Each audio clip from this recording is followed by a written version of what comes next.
Chapter 1399. After a month of military training, all the freshmen had gotten used to the military academy's rules.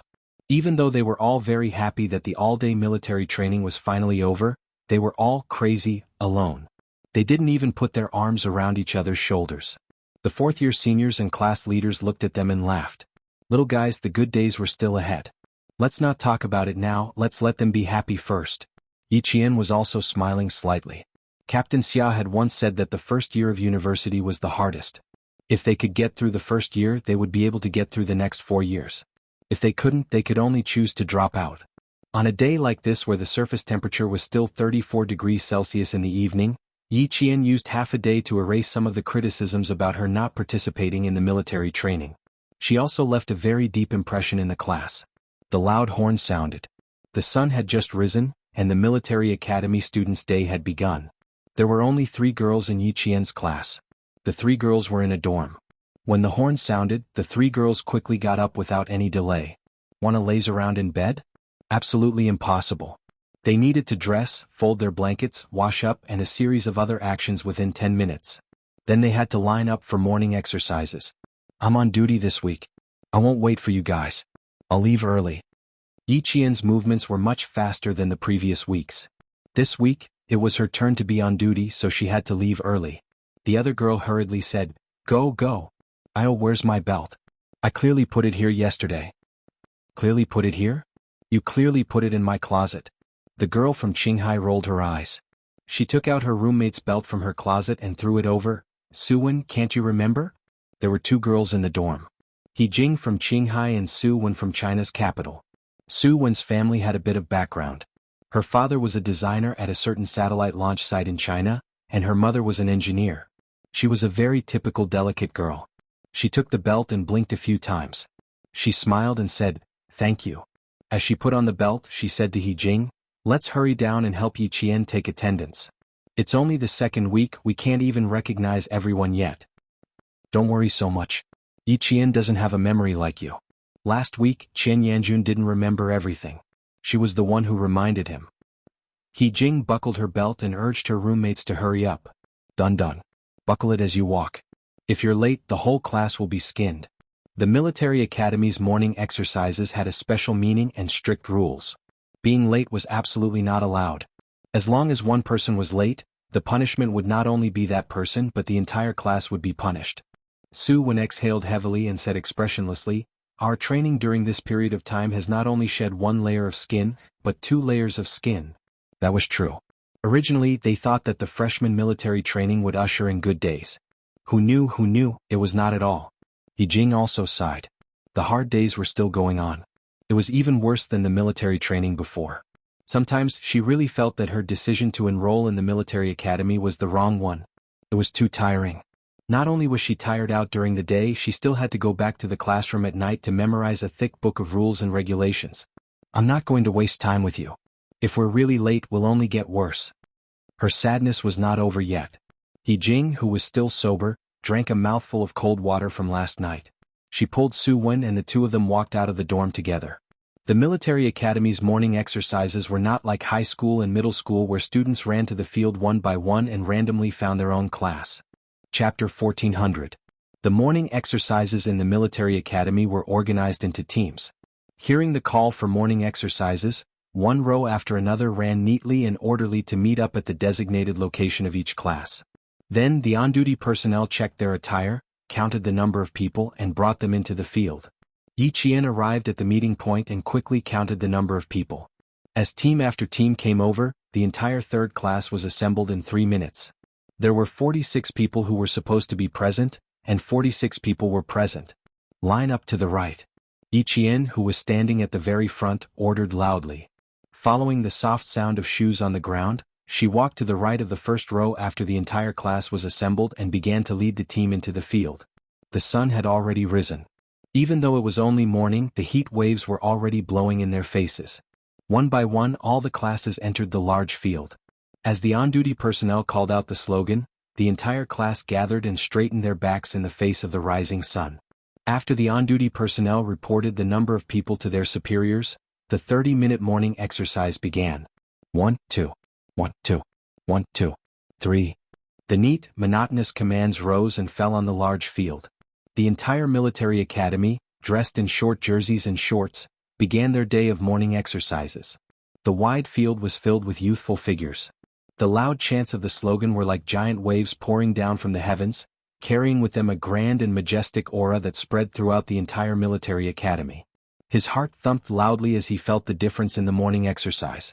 Those orderly steps seemed to carry with them the power to destroy everything. Ka-thump, ka-thump, ka-thump. The strictness of the military academy students, the might of the military academy students, and the strength of the military academy students could be seen from this morning exercise. After the 30-minute morning exercise, it was time for breakfast. The sophomores, juniors, and seniors returned to class after breakfast, but the freshmen could not. They still had morning training. Just as the seniors who had trained them had said, the hard days had just begun. The sun on the field flashed white everywhere it touched. The heat was so great that it burned their faces and arms. Everyone stood motionless under the scorching sun, maintaining their military posture. The instructor in charge of the training walked past each student, then constantly corrected the students' irregular movements. Did you eat too much breakfast? You should retract your lower abdomen. Spread your feet 60 degrees apart. Here it's at least 70 degrees. Did you not remember the mantra for standing in military posture? Recite it again. You and you, it's all the same. Yes. The few students whose names were called tensed up and straightened their backs as they recited the instructions for standing in a military posture. The tips of your feet are about 60 degrees apart, the heels of your feet are close together, your calves are straight, your abdomen is slightly tucked in, your chest is straight, your shoulders are slightly open, and your arms are naturally hanging down. Your head must be straight, your neck must be straight, your mouth must be closed, and your eyes must be looking forward. It's not tidy, recite it again. Yes. Without a single word of rebuttal, he immediately recited. The instructor walked to the front and stood beside the role model, Yi Jian. He shouted coldly, there is a role model in front. Those who don't know how to stand, can't stand straight, or feel tired, raise your eyes and take a good look at the role model in your class. As long as you stand like her, you don't have to come tomorrow. Yi Jian, the role model, stood facing the whole class. Under the sunlight, she still maintained her original military posture after an hour. The students at the front could see sweat dripping into her eyes. She didn't move. She just blinked her eyes gently. Chapter 1401. Time passed bit by bit. The sun was getting brighter and brighter. The instructors were still shuttling back and forth in the queue. Some people were tired of standing and began to relax their shoulders. Some people couldn't stand it anymore and wanted to slack off. They're quite brave, standing at the front of the class. Originally, Yi Qian was the only one standing in front. After an hour, there were 4 people standing beside Yi Qian. More and more sweat flowed down their faces like rain. Their summer wear shorts and shirts were drenched from their collars to their chests, armpits, back, waists. Only the corner of their short sleeves was not drenched. Their sweat soaked their clothes and stuck to their skin. The sun was scorching, making their skin prickle and itch. It made them want to reach out and scratch it. Everyone wanted to scratch it, but no one dared to. They endured the physical and mental torture. Facing the cold gaze of the instructor, they kept their backs straight and looked straight ahead. Straighten your legs. If you're a man, straighten your back. The instructor's voice came from the back. It was cold, icy, and piercing into the students' ears. Look straight ahead, don't look sideways. Don't blink when the wind blows. Stand like a pine tree. Shape like steel. 3 straight, 3 flat, 3 straight, 2 straight, 2 straight, 1 straight. Remember all of this. They weren't the only ones who needed to learn military posture. Everyone who entered the army and the military academy had to learn it. When standing in military posture, no matter when, even if it was just a simple action of sitting down, it would reveal the might and masculinity of a soldier. Your every word and action would also reveal the temperament of a soldier who was as lofty as a mountain and as tall as a pine tree. At this moment, everyone's eyes were red. Yi Qian was no exception. Tears flowed into their eyes and stung them. No one dared to raise their hands to rub their eyes. Even if they were to tear up, they had to endure it. 90 minutes later, standing at the feet of every student with red eyes, there was a puddle of water on the ground. It was a puddle of water left behind by the sweat that flowed down the leg of their pants and splashed onto the wet ground. The pants started to get wet from the belt, especially where the middle finger was. Most of the sweat that flowed down the arm gathered to the middle finger. The seam of the pants was completely wet. Reporting. My head. Someone didn't even finish his sentence before he fell forward and fainted from heat stroke. This was the first student to faint from heat stroke. It was much better than the previous 2 days. The previous 2 days the students fainted one after another. It was as if they had really fallen on the battlefield and didn't wake up again. The students who were standing, of course. After all, there were students who fainted from heat stroke during the freshmen's military. By the military posture. By the new. However, standing in a military posture now was different from the freshmen's military training. The freshmen had to stand in a military posture, but it wasn't as strict. If you moved occasionally, the senior and class monitor would glance at you and it would be fine. They would only remind you if you moved too much. Unlike now, the only thing missing was a cross wrapped around his back. Bye. What? To, that. What? Bye. Class. Bye. Class. Class. A student from class 3 fainted from heat stroke. The instructor helped the student who fainted from heat stroke up with one hand and turned on the walkie-talkie to contact the doctor. It's not serious. Chapter 1402. Fainting was not considered serious. The students' hearts trembled as they pursed their lips and continued to endure. No one took a second look because the instructor would help this student who had fainted from heat stroke. The ambulance parked at the front of the field arrived in less than 3 minutes. 2 male soldiers came down and skillfully carried the fainted student into the ambulance. The door closed and the ambulance drove away, leaving only a row of exhaust fumes. No one knew how long they had been standing there. The instructor suddenly took out an alarm clock and set the time before placing it on the field. There are still 43 minutes until the 2-hour mark. You can rest after standing there for 2 hours. They had clearly been standing there for 1.5 hours. But the instructor said there were still 43 minutes left. So much time. It was very quiet around class 3. The students' breathing had been adjusted well, and the alarm clock placed on the field went tick-tock, tick-tock, tick-tock. It went on and on, destroying everyone's spirit on a deeper level. None of the students didn't want it to end as soon as possible. The more they thought about it, the slower time seemed to pass. The slower time passed, the more unbearable it was. More and more sweat flowed down their bodies and they became more and more nervous. Finally, another student shook his body, and another one fainted. It was as if there was a butterfly effect. In less than 10 minutes, 5 people had fainted. When the instructor saw this, the corners of his mouth tightened slightly. Their mental fortitude was still a little weak. They knew the time and how much time they had left. They felt that they might not be able to last that long. Their bodies might not be able to take it. Time kept telling them that they were not going to make it. Soon they lost their willpower and collapsed. 20 minutes later, 7 people fainted and 2 returned. Tick-tock, tick-tock, tick-tock. Time was still passing slowly. The standing students felt their limbs were so stiff that they did not feel like their own limbs. They listened to the sound of time and endured the most difficult time. There are still 18 minutes left. The instructor reminded them, intentionally or otherwise. He was constantly training the students' willpower. Why did they have to stand in military posture? It was to train the military academy students. As reserve military officers, if their willpower was not strong enough, how could they lead troops into battle? How could they win battles? Who else can't straighten their head or straighten their back? Another 20 minutes. The instructor started shuttling back and forth in the group again. His eyes were like X-rays as he scanned the students. He didn't dare to relax for even a second when he saw that they weren't sweating. Look ahead, there's a role model. Think about why she can do it, but why can't you? It's not that you can't do it, it's that you're afraid of hardship and tiredness. You think too highly of yourselves. Being squeamish in the army will be fatal. The most important thing for all of you to do now is to get rid of your fatal squeamishness. Don't let it become your burden. Not only did he have to teach the students how to stand properly, but he also had to remind them from time to time how to overcome their fears. As the role model, Yi Qian led the entire class to stand under the sun, motionless in their initial positions. They listened to the ticking of the clock and felt the time pass by bit by bit. Don't think that time is unbearable and don't think that you can't hold on. You don't need to think about anything. Just look straight ahead and stand straight. That's all. Ding-ling-ling, ding-ling-ling. The alarm clock that only made a ticking sound suddenly let out an ear-piercing sound, telling all the students that they had been standing in a military posture for 2 whole hours. Chapter 1403. At this moment, no one dared to relax their bodies. It was just the alarm clock that rang at the set time. It was not the time for the instructor to dismiss them. The student's performance made the instructor, who looked serious, finally show a slight smile. He blew the whistle to signal the end of the class. Everyone move around. If you don't have enough water, there's a water tanker in front. After standing for 2 hours, they were seriously dehydrated. How could one pot of hot water be enough? They needed at least 2 pots of water. Although the class was dismissed, the limbs of the students were so stiff that even their muscles and joints seemed to have hardened. A simple action of bending over to pick up the kettle made them look like 80 or 90 years old people. They could not bend over for a long time.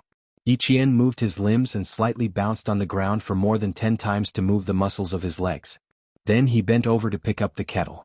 "Do me a favor. Do me a favor." A student called Yiqian with a bitter face. "I can't bend over. My legs are like saws. Once I move, I feel pain inside." Then another student also needed Yiqian's help. "And here Yiqian. Help. After a week of getting along, the students in the class had gotten used to Yiqian's strong physical strength. Song Jiqiu picked up the kettle for the 2 boys and joked, "Do you still need to carry you back? Just grit your teeth and sit down. You'll be fine after shaking your legs." His physical strength was good, so it was easy for him to do it for a few days. During the break, the instructor was not as serious as during the training. He would help the students pick up the kettle and even massage their legs. Upon hearing this, he raised his voice and said, "He's right. It's just a military posture. Do you know how the national flag class does it? It takes twice as long as you. The forward kick is delicate. The distance between the 2 feet is not even half a millimeter. You still have to stand with both feet. They have to stand with 1 foot for so long." Why did the soldiers look tall and mighty when they stood there? It was not because they wore military uniforms, but because they practiced day after day and year after year. You're all learning from Yiqian and training with him. His military posture is the same as that of a veteran. You guys have to shout for help when you pick up a kettle. If you really go to the battlefield in the future, don't tell me you'll have to ask someone for bullets. Nowadays the teacher mentioned Yiqian the most. The students were already used to it, so they didn't show any signs of dissatisfaction. There was nothing they could do about it. She was indeed amazing, so they had no choice but to admit defeat. Su Wen, who had drunk half a bottle in one go, winked at Yiqian and asked, "Do you feel any pressure?" "It's all right. I'm doing my best." Yiqian blinked and said softly, "There are only 3 girls in our class. We can't lose." After Su Wen heard this, he patted Yiqian heavily on the shoulder and said earnestly, "It's all thanks to you, Yiqian. Yi Jing and I will support you in spirit. In terms of actions, I can't support you." Yi Jing, who had just returned from refilling the kettle, heard this. She sat down with difficulty and said, "I have a goal unlike you." She then said softly to Yiqian, "I'm a little hunchbacked. I want to practice by myself at night. Is there any way to improve quickly?" Yi Jing was a girl who was very strict with herself. Her brother also graduated from the National University of Science and Technology. According to her, the reason why she applied for the National University of Science and Technology was because of a bet with someone. Who was that someone? Su Wen and Yiqian did not ask, but from her eyes they could tell that this someone was not an ordinary person. Chapter 1404. There's a trick, but it's very difficult. Yiqian thought back to how Principal Chen had taught him the trick of military posture, and said to Yi Jing, "Prepare a few pieces of paper as thick as poker cards. I'll show you the trick tonight." There were only 3 girls in the class and they were all good students with good personalities. Even though Yiqian had only known them for a week, he had already established a friendship with them. The boys who were closer to them naturally heard it too. They rubbed their faces and looked at each other. No matter what, they couldn't lose to the girls. At night they would have to practice again. The whistle sounded again and all the freshmen finally endured until it was time for lunch. Once lunchtime arrived, even the instructors could not delay because the military academy had a rule about lunchtime. If they wanted to eat after lunchtime, there would be no more food. Therefore the instructors could not delay lunchtime either. Line up, reorganize, and do a head count. After a series of actions, the students of Class 3 could finally head to the cafeteria. Everyone walked quickly, afraid that if they were late, there would be no meat, only vegetables and a thin soup. With every step the boys took, they could hear their stomachs rumble. Then, like a long dragon, the students of each class rushed over from all directions, all heading towards the same destination. With a step command, they quickly stopped moving forward. Yiqian, the on-duty officer, stood at the front and began the chant training. Every lunchtime chant training was the moment Yiqian wanted to laugh the most. In order to get into the cafeteria earlier, they shouted the chant with all their might. The instructor had once said that the chant for lunchtime was, "Shout with your life," and this was not false at all. They were indeed shouting with their lives. For a time, the chant in front of the cafeteria grew louder and louder. This was lunchtime for the military academy students. From their first year until their last year when they graduated, it was always like this. Later on, Yi Qian had returned to his alma mater a long time after he graduated. When he saw the youthful faces that already showed the might of soldiers, he said to the guard beside him, "Every time I come in, I will immediately take a look at what dishes are served. Which dish should I choose? Which dish looks good? Which dish I probably won't be able to get?" My 4 years of fighting for food in the military academy is still fresh in my memory. As the sun rose and set, Yi Qian passed the 8th day of school. Her days were so fulfilling that she felt like a fish in water, adapting to military school life much faster than any of her classmates. At night, all the students had to be dressed neatly. They had to wear their military caps, tie their belts properly, and button up their shirts properly. If they were not dressed neatly and were seen by the pickets, they would be publicly announced. It would definitely be a tragedy. The classroom was similarly quiet. On the large podium, there wasn't a single teacher. No, it should be said that they hadn't seen any teachers who would stay in the classroom at night. They were all consciously following the rules. To be able to enter the military academy, other than straight-A students, they were all straight-A students. Their memory was superb. They memorized the thick books of rules and regulations very quickly. In the end, they would close the books and recite the words silently. But He Jing did not have many plans for herself tonight. She still needed to ask Yi Qian for tips on military posture. Walking around the school grounds at night was also prohibited. Of course, if you strengthened your training, you wouldn't have to worry about being caught by the pickets. Put the books on your head. When standing, don't we need to lean forward slightly to put gravity on the soles of our feet? When your front foot steps on the stairs, your back heel hangs in the air. Don't you feel that your center of gravity is leaning forward? Yi Qian demonstrated. Give me the paper you prepared. Chapter 1405. He Jing clicked her tongue as she hurriedly passed the piece of paper to Yi Qian and waited for her to continue. Gently place your middle finger against the seam of your pants. Place half of the paper on your middle finger and leave the other half outside. You also need to clamp the paper between your knees. Keep your legs straight and taut. Yi Qian demonstrated the entire process under the light of the staircase. Yi Qian never hid anything that was beneficial to the group. She told them everything she knew, but how much each person learned depended on themselves. It wasn't something she could control. It was also because of this selfless dedication that Yi Qian had always been popular among her classmates. Even though it was tough in high school, she still tutored her classmates. She even helped her roommates get into the top universities in the country. Even though Yi Qian had left the province, her name could still be heard in the province. Those students who had received her help were still grateful to her. Every time she opened the little penguin phone, the first thing she heard was a series of DDD sounds. They were all messages from her high school classmates. He Jing thought Yi Qian would only give her simple reminders. Who knew that she would teach her so diligently? For a moment he didn't feel good in his heart. He felt ashamed of himself for having such petty thoughts. Don't drop the book. Don't drop the paper between your fingers and thighs either. Yi Qian placed the book on He Jing's head, then placed the paper between her hands and thighs. The last piece of paper. Yi Qian smiled and pointed at her knees. Here's the main point. You have to place a piece of paper there too. Let's make it clear first. If the book or paper drops, we have to add time. Let's stack it in units of 10 minutes. She bent over and placed the paper between He Jing's knees. At the same time she heard He Jing and the faint gasps from the floor above. This is too cruel. He Jing felt her knees hurt. Yi Qian, don't tell me that this is how you practice. This is how I practice. My uncle is a retired soldier. He likes to make me stand in military posture. I started standing in middle school. Classmate, why do you think I got the title of role model? It's because I've suffered more than you. Everyone was suddenly enlightened. So that's how it was. No wonder he was so powerful. He Jing understood, and so did the students who were eavesdropping upstairs. After deliberately explaining, Yi Qian gently patted He Jing's knee. Alright, just stand there. I'll time it. Then he raised his head and said to the students who were eavesdropping upstairs, You all understand, right? If you understand, then stand together. From now on, stand for half an hour. Fuck, she seems to have discovered us? I don't think so.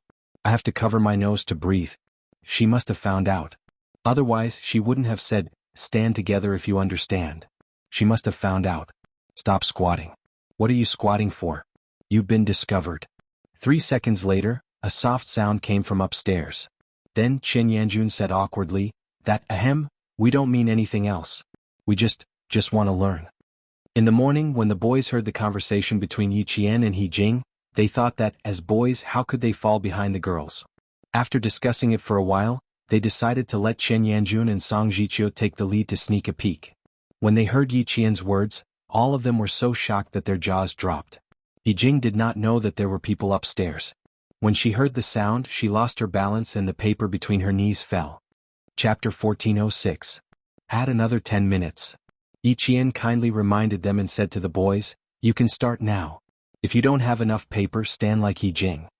Books on her head, paper in her hands, knees in her knees and feet in the air. This posture is so painful. The boys' faces turned pale. Song Jiqiu's face was stiff. She twitched her mouth and said, No, I want to sleep. I have to get up early tomorrow. Next time. Too cruel.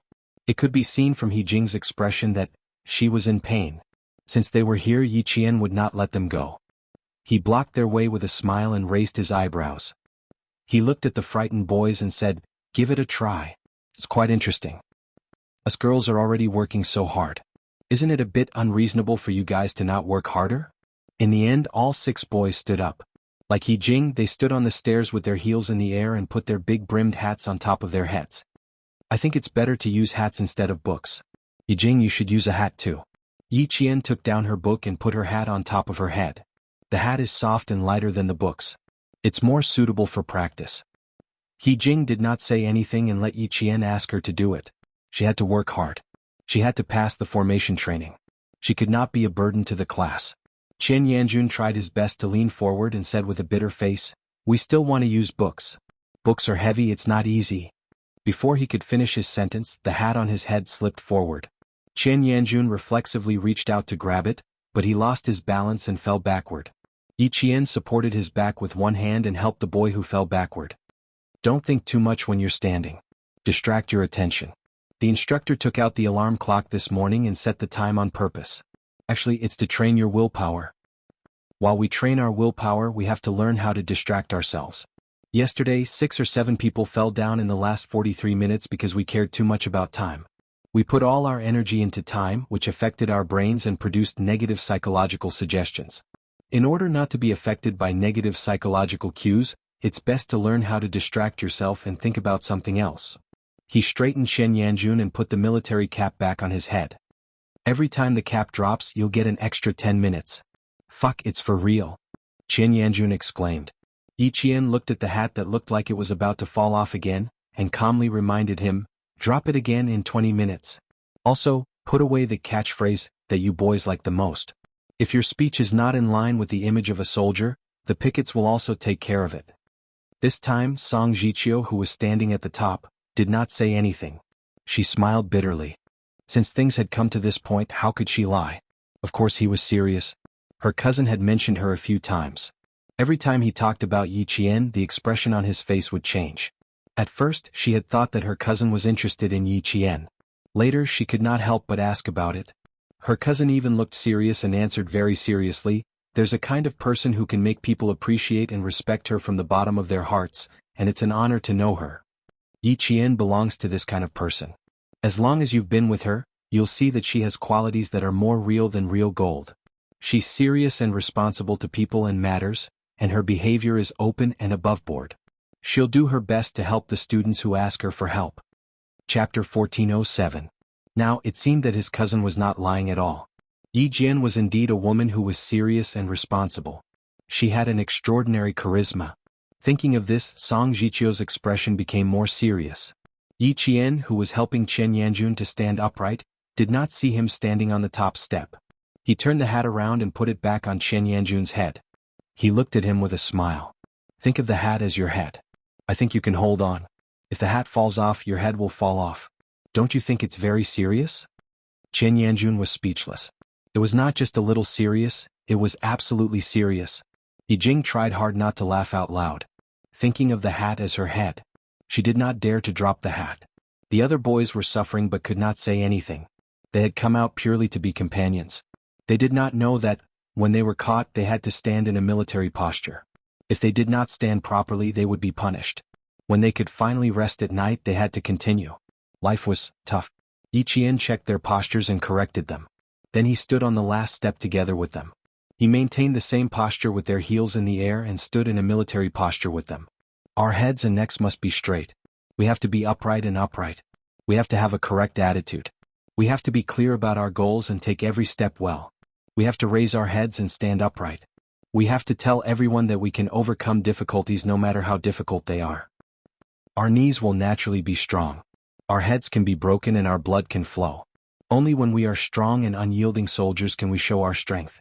We have to straighten our legs. If we are soft, we have no confidence. If we are soft, we have to give in to the difficulties in front of us.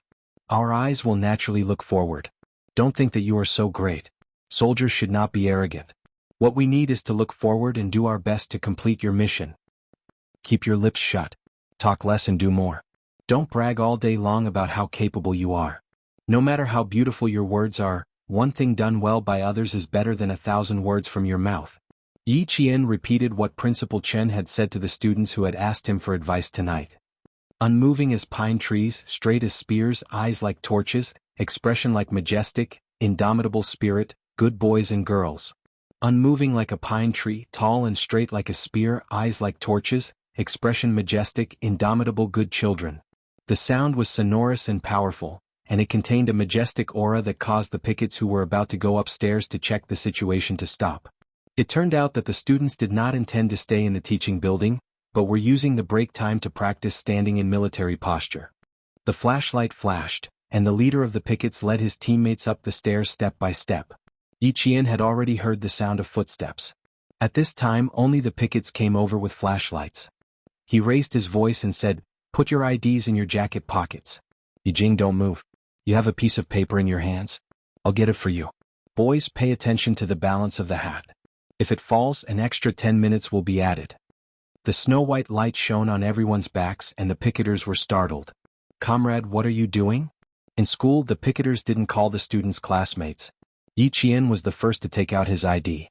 He smiled and explained, "We're practicing military posture. We'll be done in half an hour." The school picketers had the right to check the ID of any student. They even had the right to check the ID of a PhD student who stayed at the National University of Science and Technology. If they caught someone violating military discipline, they would take away the student's ID and register it. After that, they would be notified at the weekly meeting. Then the team leaders would come to punish you. The class leaders would come to talk to you. The more serious cases would also come to talk to you. Chapter 1408. In short, as long as you were registered by the pickets, you would be anxious and tired for 2 consecutive weeks. The freshmen hadn't sensed the terror of the pickets yet. Even Yi Jian hadn't noticed it.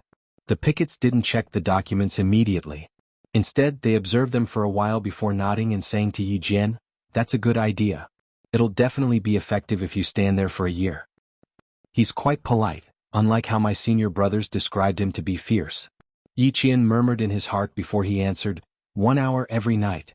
You'll get something in a month." "I have an idea. But you'll affect other students if you stand in the corridor of the school. I won't warn you tonight. Be careful next time." After returning Yi Jian's ID card, the head of the picket smiled as the dazzling flashlight swept across the hovering heels of the few people. The other 2 pickets checked everyone's IDs and confirmed that they had not done anything else because they were practicing military posture. The 3 of them then went downstairs. "They're not as fierce as the senior brothers said. I feel that they're quite polite. That's because..." A boy had just opened his mouth when his hat fell off his head. He changed his tone. "Madame," Yi Qian said coldly, "if you said that just now, your name will definitely be on the weekly meeting. Watch your words. 10 more minutes.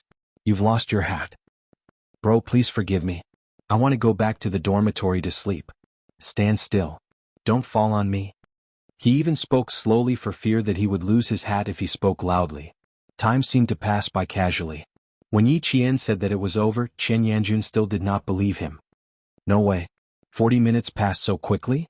40 minutes this morning felt like 40 days to me." "Of course it's fast." After Yi Qian finished speaking, a boy from the province of Huolu City asked Chen Yanjun with a smile, "What did you use to divert your attention just now?" Chen Yanjun put on his big brimmed hat and habitually checked if the collar buckle was fastened properly. He said proudly, "I'm doing physics questions. I'm doing physics questions in my head. I really don't feel like time is passing quickly." I'm memorizing English words, Song Jiqiu replied. He Jing rolled her eyes at them and answered honestly, I memorized the rules and conditions in the booklet. Didn't the teacher say that we should take our time in year 1 and year 2, and focus on studying in year 3 and year 4? You guys only think about studying every day.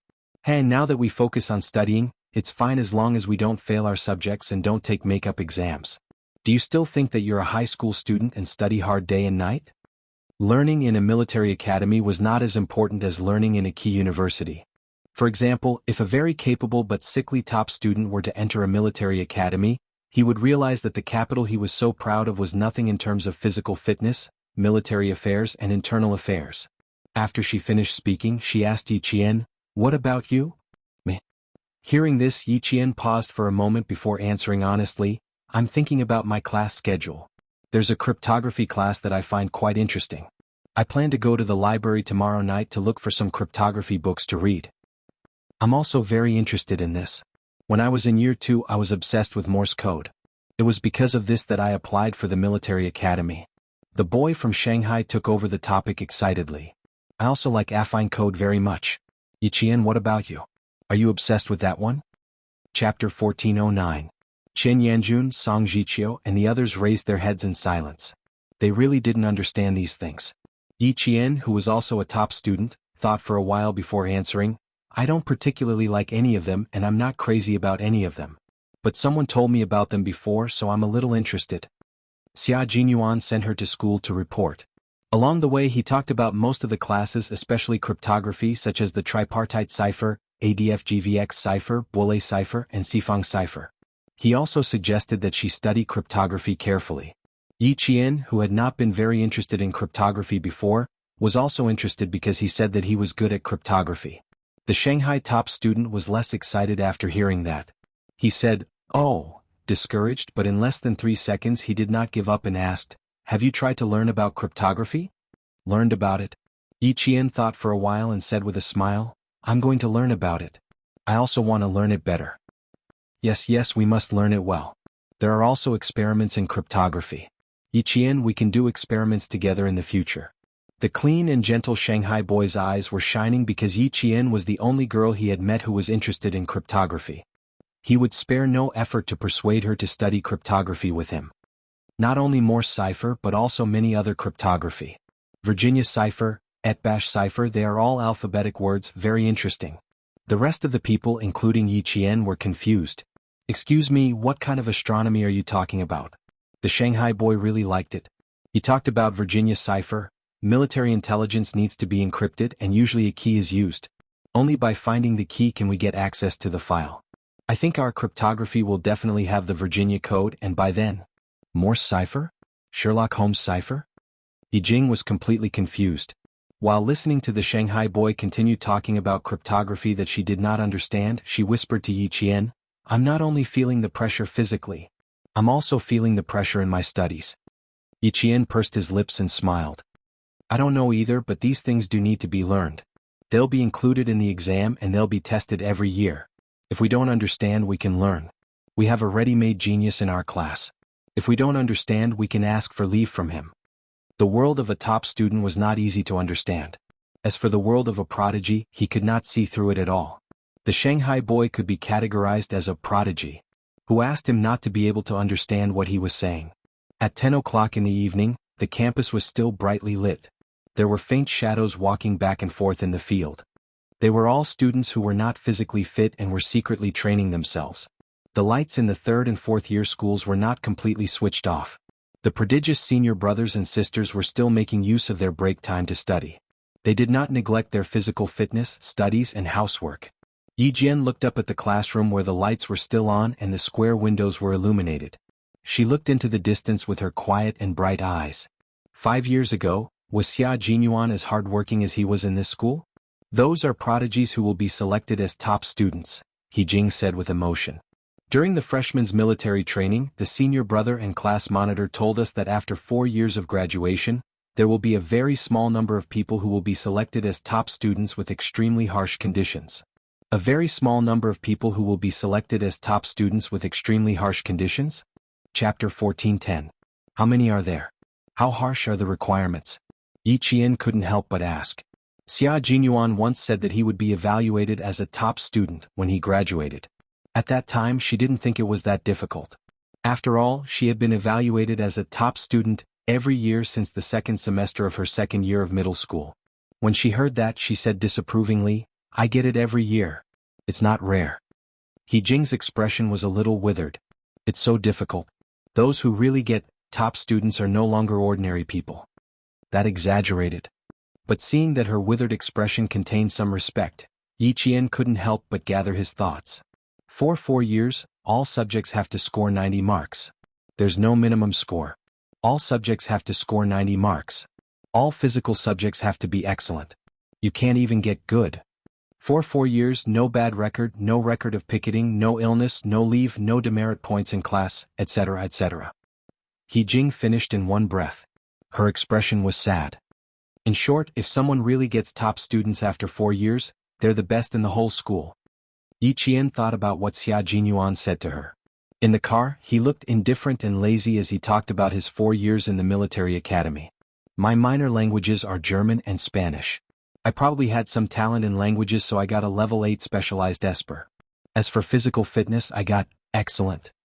Because I also participated in a few competitions in school, I was evaluated as a top student after graduation. He said it so casually, as if getting top students was a simple matter. Now that she heard it, he was worthy of being called the all-round soldier king. His performance in school was so outstanding that it far surpassed many of his classmates. In order to avoid unnecessary trouble from being seen by the picketers, the girls walked far ahead and spoke softly so that the boys behind them didn't know what they were talking about. When they reached a fork in the road, both sides smiled and said goodbye before returning to their own dorms. As soon as they separated, the boys looked at each other and collectively let out a long sigh. To be honest, it was really stressful to walk with Yi Jian. It was like walking with the chief. When she spoke, her voice was soft and unhurried. When she smiled, there was even a gentleness between her beautiful eyebrows, like the gentleness of the Jiangnan River village, which made people feel scared. Just now, Yi Qian didn't say that we'll continue tomorrow night. I guess he didn't say that. Chen Yanjun twisted his stiff neck. Thinking about what had happened before, he gritted his teeth. Her way of standing is more tiring than standing in the daytime. 40 minutes is equivalent to 2 hours of our daytime. But we can't deny that it is indeed. Song Jiqiu's neck was also stretched. She's tired she couldn't move for 40 minutes. If we want to improve progress, we can use her way. It's useless if we only improve quickly. The whole class has to improve quickly to have an effect. Uffs. While they were talking about Yi Jian, He Jing was also talking about them. Wu Bingqing's physical fitness is good, and his studies are good too. He seems to be quite knowledgeable about cryptography. I'm afraid there will be a top student in our class. As he spoke, he looked Yi Jian up and down and said with a smile, "You're not bad either. You also have a lot of potential. Then we'll all be first lieutenants and you'll be a captain." Excellent students would be directly rewarded. After graduation, they would be awarded the rank of captain instead of first lieutenant. Yi Qian was a little excited after hearing that. Chapter 14:11. Xia Jinyuan graduated 5 years ago, but he still held the rank of major. That was strange. Why hadn't there been any changes? Yi Qian thought to herself. She smiled and said, "Commendations are tempting. The rank of captain, just thinking about it makes me excited." Who said it wasn't? When I heard it, I was filled with pride. As they spoke, they arrived at the dormitory. The lights in the dormitory were about to be turned off at 10:30. He Jing saw that it was getting late and quickened her steps. Su Wen had already fallen asleep on the bed. She was exhausted. She wanted to practice standing with them, but she didn't have the energy to do so. At 10:20, the bedtime signal sounded. The two of them quickly got ready for bed. Their clothes, belts, military caps, short sleeves and shorts were all placed in the designated places so that it would be convenient for them to grab them the next day. They didn't have to look for delays everywhere. The bedtime signal sounded again. The white lights in each dormitory went out almost at the same time. All the dormitory buildings were plunged into darkness. The night insects played a symphony of nature. After a while, the students who were tired from the day fell asleep. Yi Qian laid on the bed but couldn't fall asleep. She thought about what Xia Jinyuan had said to her. She thought about his life in the military academy and his hard work. If she wanted to be as outstanding as him, even if she got into the military academy, she couldn't relax. She had to continue working hard. She had to learn from him. She had to get close to him. Through her own efforts, she had to become an indomitable soldier like him. Yi Qian closed her eyes and thought deeply. That elegant and handsome face appeared in her mind. The corners of her mouth lifted slightly and she gradually fell asleep. The next day, during the drill class, Class 3 all obediently took off their military caps under the smiling eyes of the instructor. Then the instructor continued to smile and said, "In order to make you all stand at attention as soon as possible, I've decided to take the advice of the boys." Hearing this, Yi Jian had a bad feeling in her heart.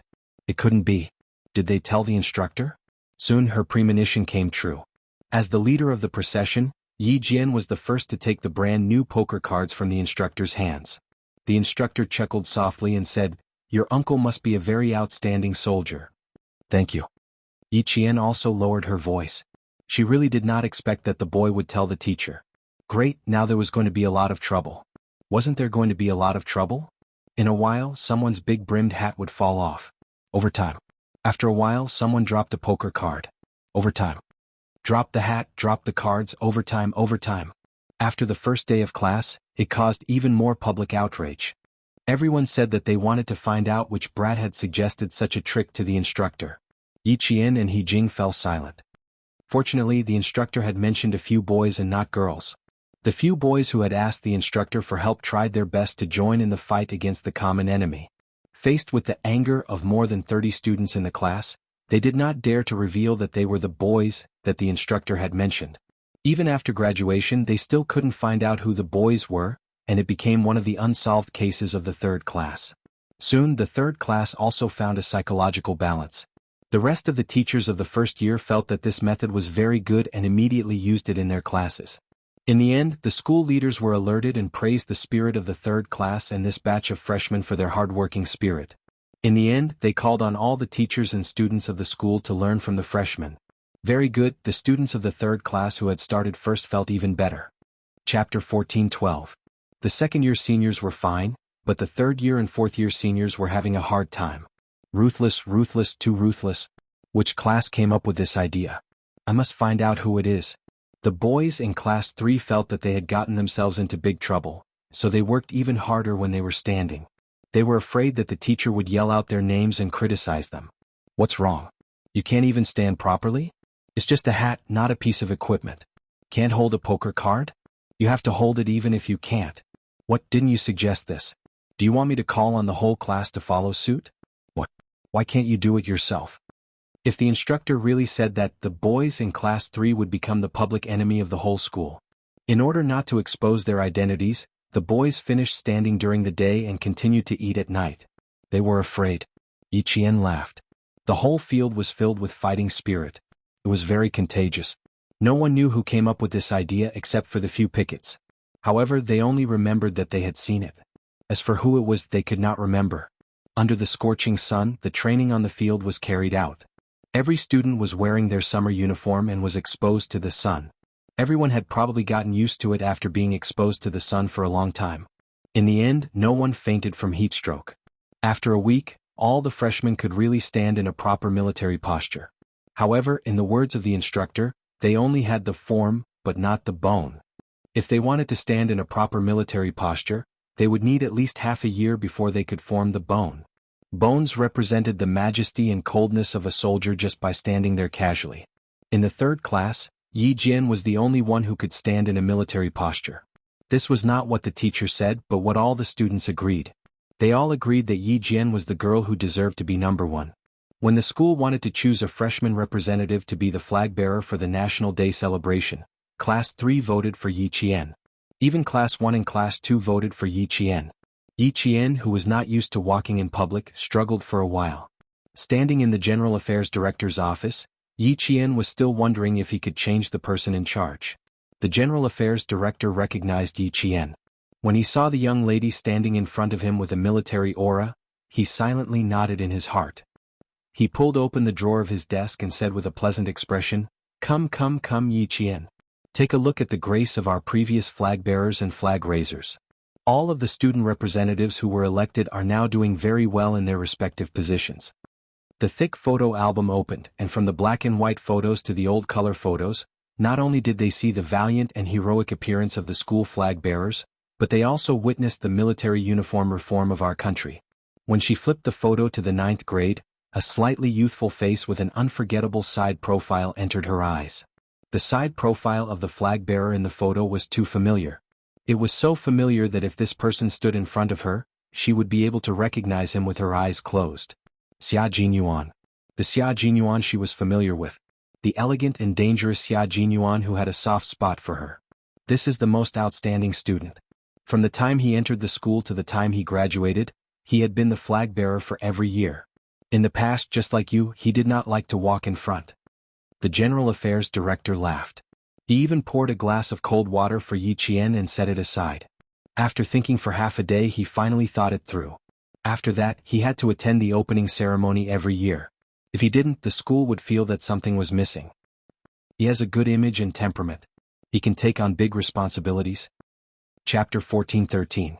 Yi Qian couldn't help but smile. She found out more about his past. Listening to it, she felt as if it was happening right beside her. He had left too many traces in this school, and she could even find out about his past from the teachers. Inexplicably, Yi Qian felt much happier. He had always been her goal. Now she was following the path he had walked, chasing after him step by step, moving forward. And he was not far away, quietly waiting for her arrival. Yi Qian closed the photo album and became the representative of the freshmen, taking on the role of the flag guard. At this time, the freshmen had entered the marching formation training. The formation training consisted of marching, running, and marching. The marching was the best way to show the valiance and vigor of the soldiers. It had a very strong effect that could shake people's hearts. When Yi Qian returned, the 3rd class was resting. Everyone was sitting under the sun, laughing so hard that their shoulders were shaking. The 2 girls, Su Wen and He Jing, were sitting far away, looking awkward and uncomfortable. It was as if they had encountered something embarrassing and were very uncomfortable. When they saw Yi Qian walking over, the boys in the class pursed their lips again, laughing so hard that they suffered internal injuries. What's wrong? Yi Qian, who didn't know what was going on, walked over to his roommate. The boys are a little strange. What are they laughing about? What happened just now? The instructor isn't here either. Where did he go? Su Wen covered her face and said in a muffled voice, when we were practicing the marching drill, the instructor said a chant. The boys couldn't hold back their aura. The instructor asked them to laugh for 10 minutes before he came over. A hooligan-like chant came out of nowhere. Even a girl like me was embarrassed. The girl, He Jing, fanned her hands unnaturally, her face slowly becoming hot. Luckily you weren't there at that time. Otherwise you would have been embarrassed too. Yi Jian really didn't know that there was a chant for marching. The meaning of marching was to display a military posture. Everyone stood upright with their legs stretched out. Their feet touched the ground with a sonorous and powerful sound. They moved forward with a strong sense of rhythm. This was a very serious drill. Why would it make the boys laugh and the girls feel awkward? Although Su Wen's grandfather was a soldier, she grew up with her grandparents who taught. Although she had a straightforward personality, she still had the temperament of a little girl. She was too embarrassed to say it, so she pushed the girl, He Jing. Say it, say it. I really can't open my mouth. Some of the boys stood up and did the marching drill. Then the boys who were sitting laughed until they beat the grass. They couldn't laugh loudly and felt uncomfortable holding it in, so they could only use their physical strength to vent. Yi Jian's eyes darkened slightly. These boys were probably going to be punished. The formation training ground had to be solemn and formal in order to show the might of the soldiers. For the instructor to leave for a while laughing and pounding the ground at this time was probably intentional. It's just a chant. You don't have to be embarrassed. What's the chant? It only tells you the trick to memorize the movements so that you can learn the key as soon as possible. Yi Jian smiled and enlightened the 2 girls. You have to differentiate between formation training and physical training. During physical training you have to shout loudly and be high-spirited. But we can't do the formation training. You had to be serious. You've all seen the square formation of the National Day ceremony. It's neat and orderly. Their slogans are filled with murderous intent. Who's laughing? Who would laugh? No one would laugh. Only the mighty and majestic aura of our army can be felt when we walk out. The boys were still laughing, while the girls walked out of the awkward situation under the guidance of Yi Qian. Even their sitting postures were much more upright. Chapter 14-14. Su Wen's expression gradually became solemn, then she nodded and said seriously, "You're right. When I was 4 years old, I went to my dad's army. At that time, I happened to see the soldiers training in formation. I still remember it vividly. I was just walking over when suddenly there was an earth-shattering chant. I was so scared that I cried. 4 years old, I'm almost 20 years old now. The instructor had indeed been observing.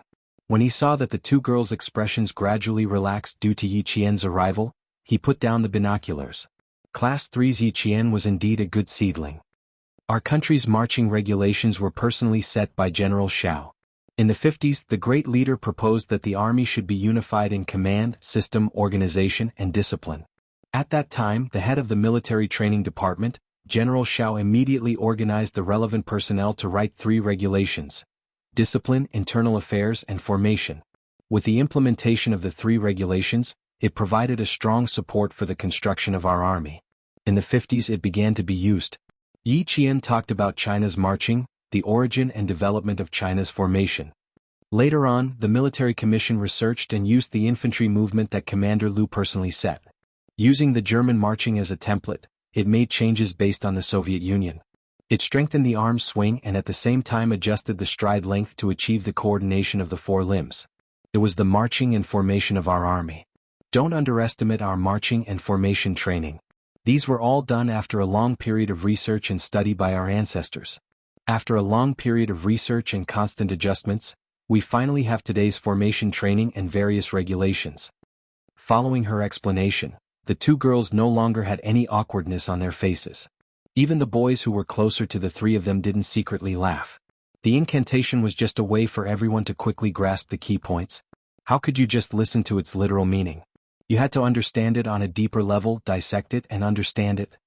I think I understand what you're trying to say. He Jing, who was quite perceptive, straightened her gaze. The formation represents the image of us soldiers. It is also the blood and sweat of the old leaders and elders. It is also the legacy of the army. We need to walk with respect and reverence. Yi Qian's smile deepened. That's right. There's also the formation training. The ultimate goal is to foster discipline and obedience among the soldiers. Good military posture, strict military manners, strong style, strict discipline, majestic military prestige and coordination of movements are all inseparable from formation training. The boys are laughing right now. I dare say that they haven't memorized the formation rules. Just wait, the feast is about to be served. Her voice was neither loud nor soft, but it was loud enough for the boys closest to her to hear. It was a hot day, and the temperature was around 37 degrees Celsius. The boys felt cold air rush up from the soles of their feet, and their heart palpitations rushed up to their heads. They shuddered violently. The rules and regulations of the formation included general principles, formation commands, formation actions, etc. There were a total of 9 chapters, 65 articles and 5 appendices. It was quite a thick book. Before the cold shivers passed, a sharp whistle that made one's scalp numb sounded. The instructor's stern and cold voice sounded, "I'll give you 10 seconds. 1, 2, 3. He said 10 seconds and it was only 10 seconds. Those boys who didn't realize that danger was coming didn't even have time to smile properly. The instructor's cold gaze swept past them like steel needles pricking their scalps painfully. Chapter 14-15. Just as Yi Qian had said, the boys' punishment was coming. When Yi Qian left with the 2 girls, he only saw the boys' white faces and trembling knees.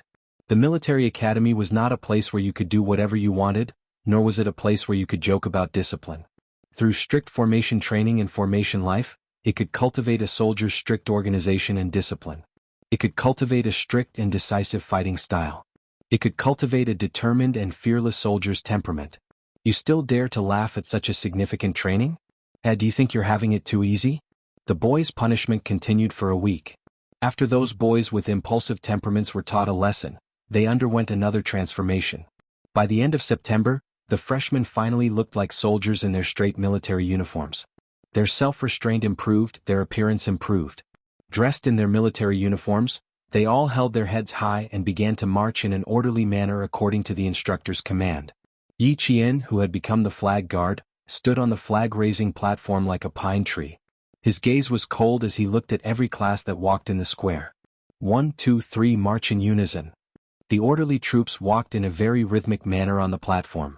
With a salute, the future reserve officer of our army walked in front of the platform with a solemn expression under the scorching sun.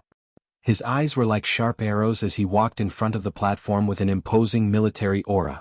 In the entire National University of Science and Technology, other than the military parade field, It was so quiet that not a single person could be seen. At the main entrance of the school, a sentry stopped a couple and said very seriously, "Our school is not receiving any parents right now. Please leave our school quickly. Please cooperate." "No, comrade, we really have an urgent matter. The child's grandmother is dying and wants to see the child. Comrade, can you please inform her? Her name is Yi Qian. She's a new student. If it's really not possible, can you inform the homeroom teacher?" Sun Dongqing's voice was full of emotion. Her expression seemed to be quite anxious. The sentry maintained a cold expression and did not allow any room for discussion. "Please leave our school immediately. Please cooperate." If they still did not cooperate, they could ask the soldiers to come out. "Comrade, why are you so inhumane? The child's grandmother is about to die. Why can't you be more reasonable? If a soldier can go home to attend a funeral, I don't believe that a cadet can't go home to attend a funeral." The sentry in front of the school gate was not armed with a gun. Sun Dongqing stood up and grabbed the sentry's wrist. "Do you have to make things difficult for people like this? You didn't let us in and you didn't even inform the students. What kind of soldiers are you? Don't you have any manners?" The sentinel warned her 3 times in a row to loosen her grip, but to no avail. He then made his move and in the blink of an eye, he easily pinned Sun Dongqing's hand behind her back. Yi Jifan was shocked and quickly said, I'm sorry, comrade. My wife was a little impatient. She didn't mean any harm. She definitely didn't mean any harm. Please take her away from our school immediately." The sentinel didn't probe further. He let go of Sun Dongqing, whose face was distorted from the pain, and waved his hand. A few more soldiers on duty walked out. Their expressions were so cold that Sun Dongqing shrank back to her husband's side. What could they do? They couldn't get in. If they wanted to find Yi Qian, they had to go through the sentinel. Yi Jifan had no choice but to put down his pride and ask politely, "Then I'd like to ask, how can we contact the students inside? Tomorrow is National Day. I heard that cadets can leave school this afternoon. I don't know if that's true or not." Chapter 14:16.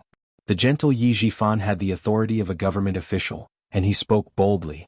The guard's attitude was not as cold as before. He replied, "Our school is holding a celebration right now, and we won't be receiving any parents.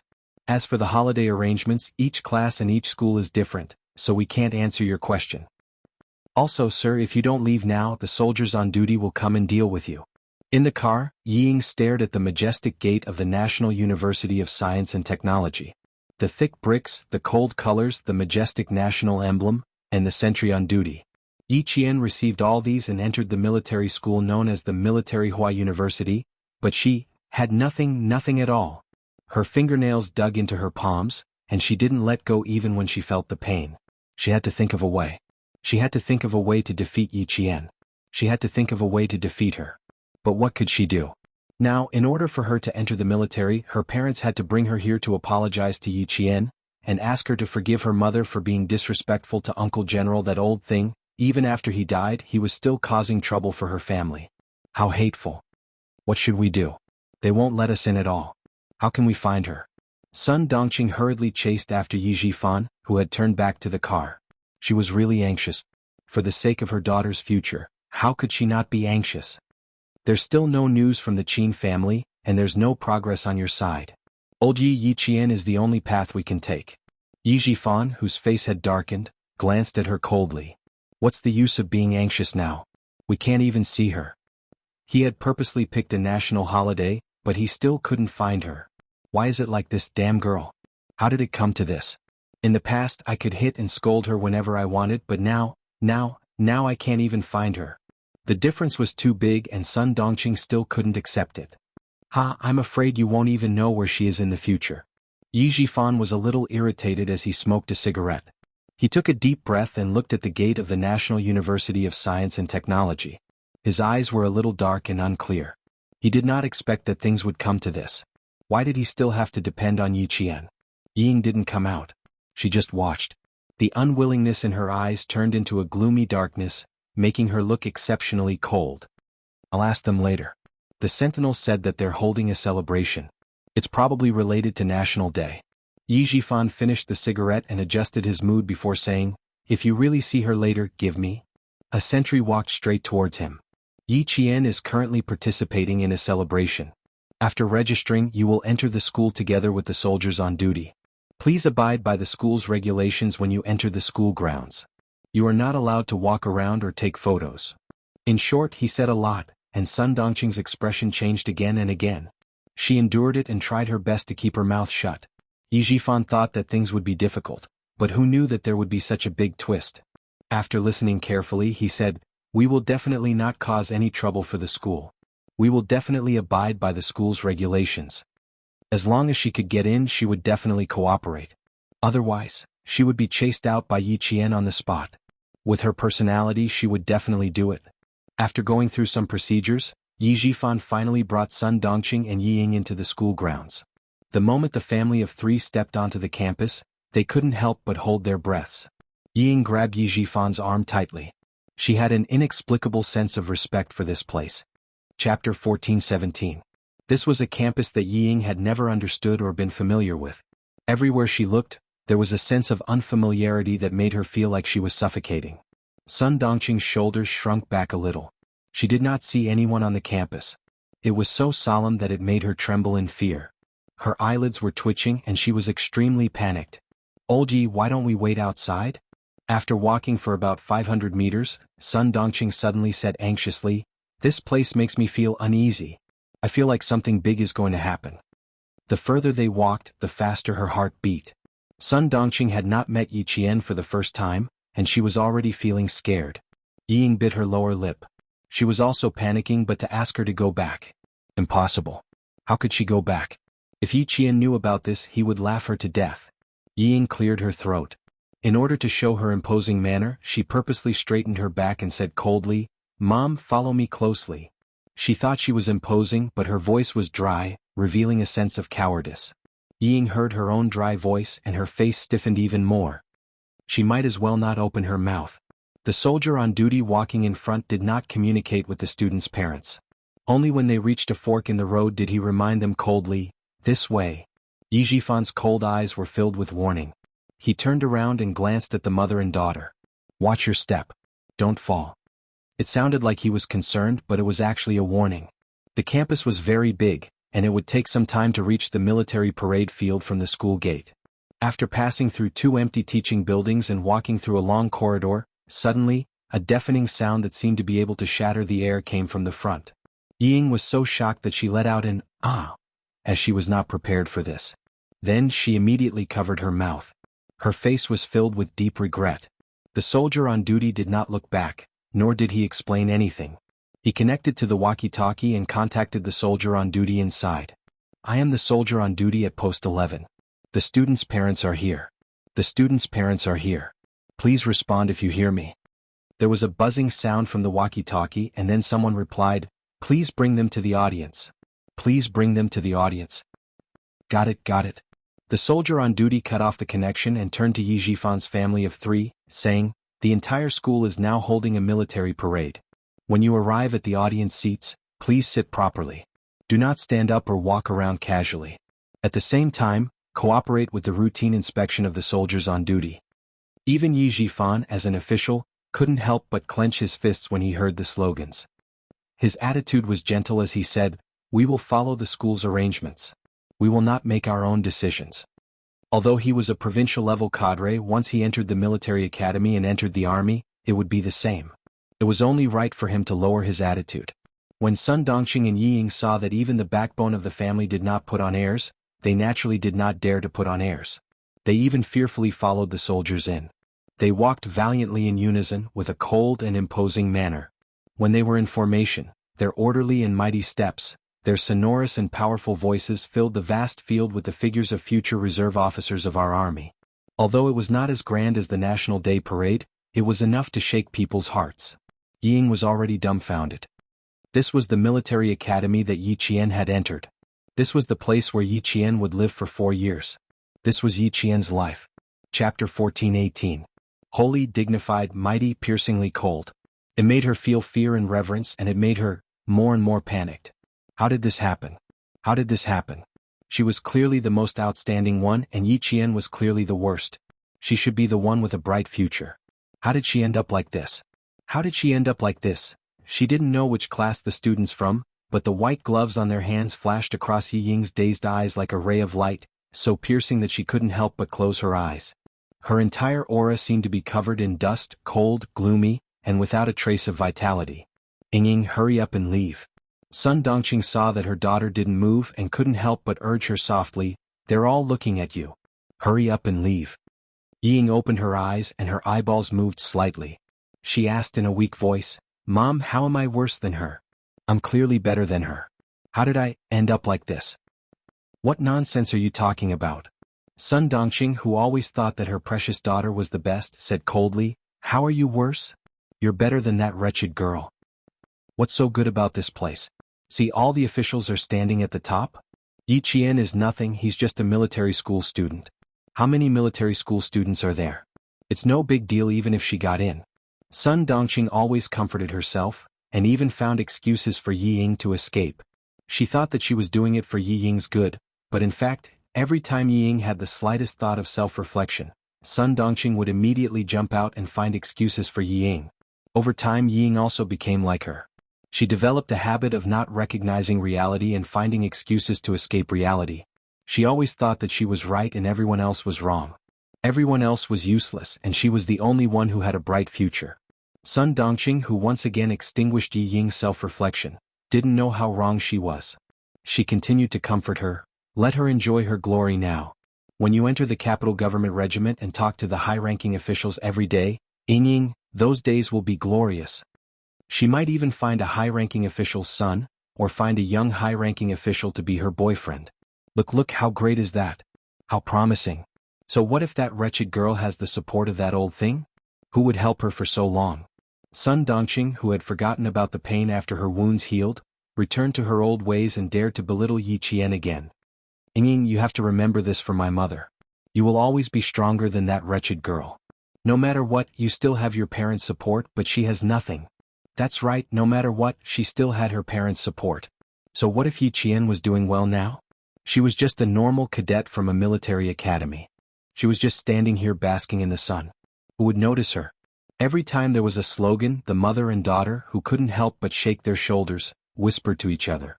Their eyes drifted to the parade field and then quickly retracted, with caution and fear that they themselves didn't realize. Yi Jifan's attention was all on the parade field. He didn't turn around to look, nor did he hear what the mother and daughter were saying. If he had heard, he probably wouldn't have needed Yi Qian to come out.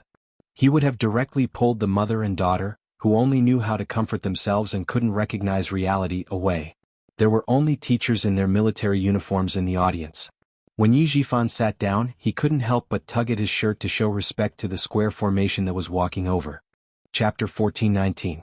The bright red national flag fluttered in the wind on the parade stage. The flag-bearers stood at attention beside the flagpole, while two flag-bearers stood guard with spears in their hands. After instructing his wife and daughter to sit on either side of him, Yi Jifan looked around. He looked at the high-spirited young silhouettes and then looked at his daughter beside him. He had never felt that his family was worse than others. He sighed softly and lectured Ying, 1 minute on the stage is 10 years of hard work off the stage. Ying, you have to learn from them. Dad, when I get into the military, I won't embarrass you. Yi Ying's jaw tightened. She tried to hide her uneasiness with an expressionless face, but it was too obvious. Instead, she appeared stiff and restrained. Yi Jifan saw this and sighed even more heavily in his heart. She did not reflect on her own shortcomings at all. Not only did she bite off more than she could chew, she also liked. She liked to daydream. Ying, whether you get into the military or not is another matter. Dad hopes that you can learn from their spirit. No matter how bad she was still his daughter. He had to educate her and not give up just like that. Yi Jifan patiently lectured. You used to love saying that Yi Qian was inferior to you in every aspect. Look at them now. Look at the figures below. Look at the aura they exude. Looking at them is like looking at Yi Qian. Ying, don't you realize the difference between you and Yi Qian? Don't you realize that you can't compare to Yi Qian? Yi Ying's face suddenly turned pale. She subconsciously clenched her fists. Dad can tell you very clearly now. You are indeed inferior to Yi Qian. You used to be outstanding, but that is all in the past. People have to look forward. You are still stuck in the same place. You think you are better than Yi Qian. In fact, Yi Qian has long surpassed you. Lecturing on the spot was more impactful than lecturing on the facts. Facing the rows of military academy students standing straight like pine trees, Ying felt her breathing getting heavier with each breath. It was as if her whole body was entangled in a spider web. The more she struggled, the less she could break free. Sun Dongqing was furious. She still had to take care of the people around her. She gritted her teeth and defended her daughter. Yijifan, how can you be a father? Look at how scared Ying is. Don't compare Yi Qian to Ying. In my heart she's nothing. You don't even deserve to carry Ying's shoes. Every time he wanted to preach, Sun Dongqing would always be the first to jump out to refute him. Yijifan was burning with anger. He lowered his voice and shouted, "If you have the guts, get Yi Qian here later. Do you dare to let her carry Ying's shoes?" Sun Dongqing was speechless. How would she dare? He didn't even dare to say it to his face. Yijifan sneered, "Do you see that, Ying? This is what your mother is capable of. The ability to rely on his mouth.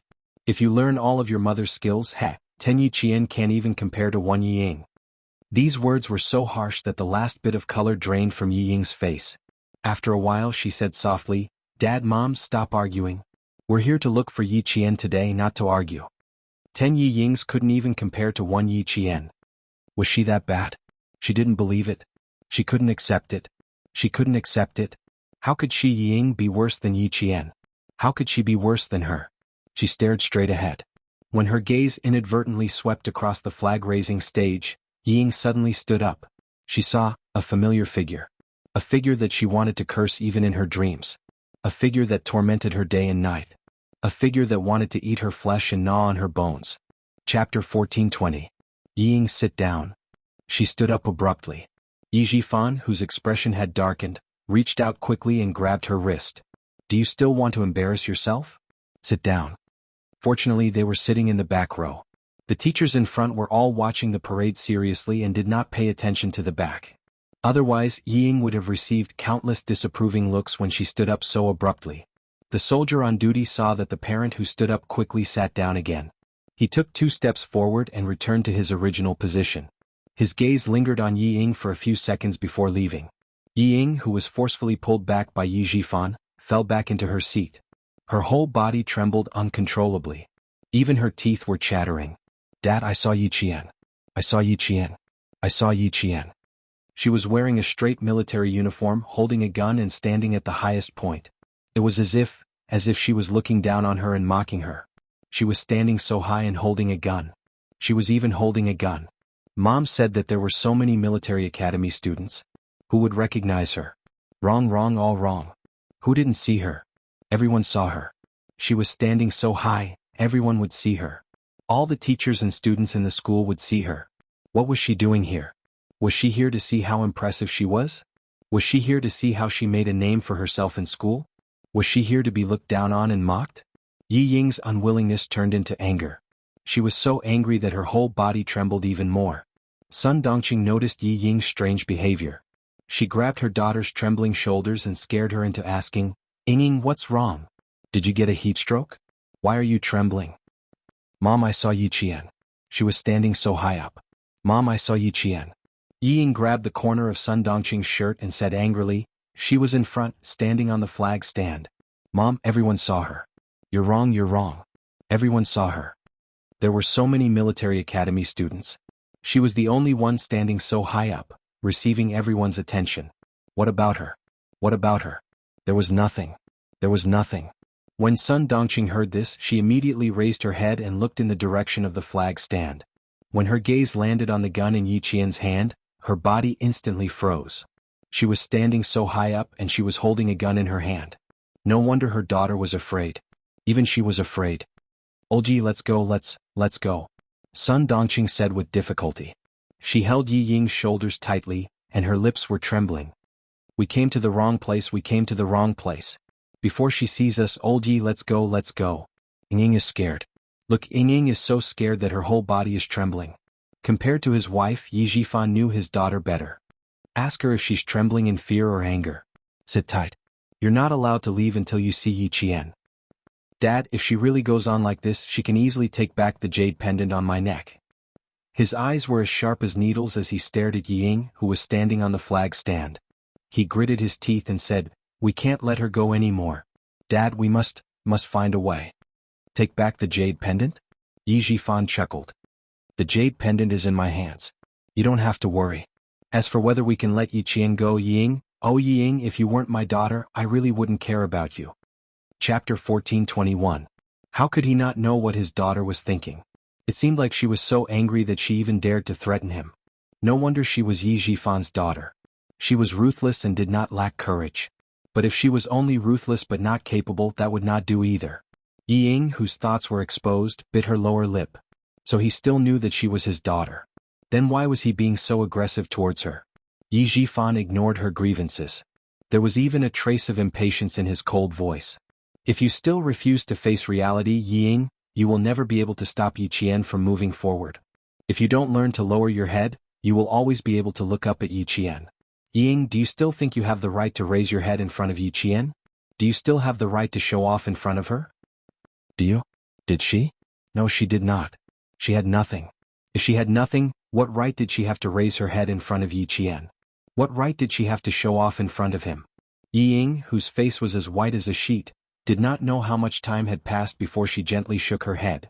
Her entire body seemed to collapse as she said, "No, I have nothing. And she has everything that I can't get." Since you don't have anything, then keep your head down today. Don't just talk and do nothing, Yi Jifan said coldly, as if he did not believe a single word that Yi Ying said.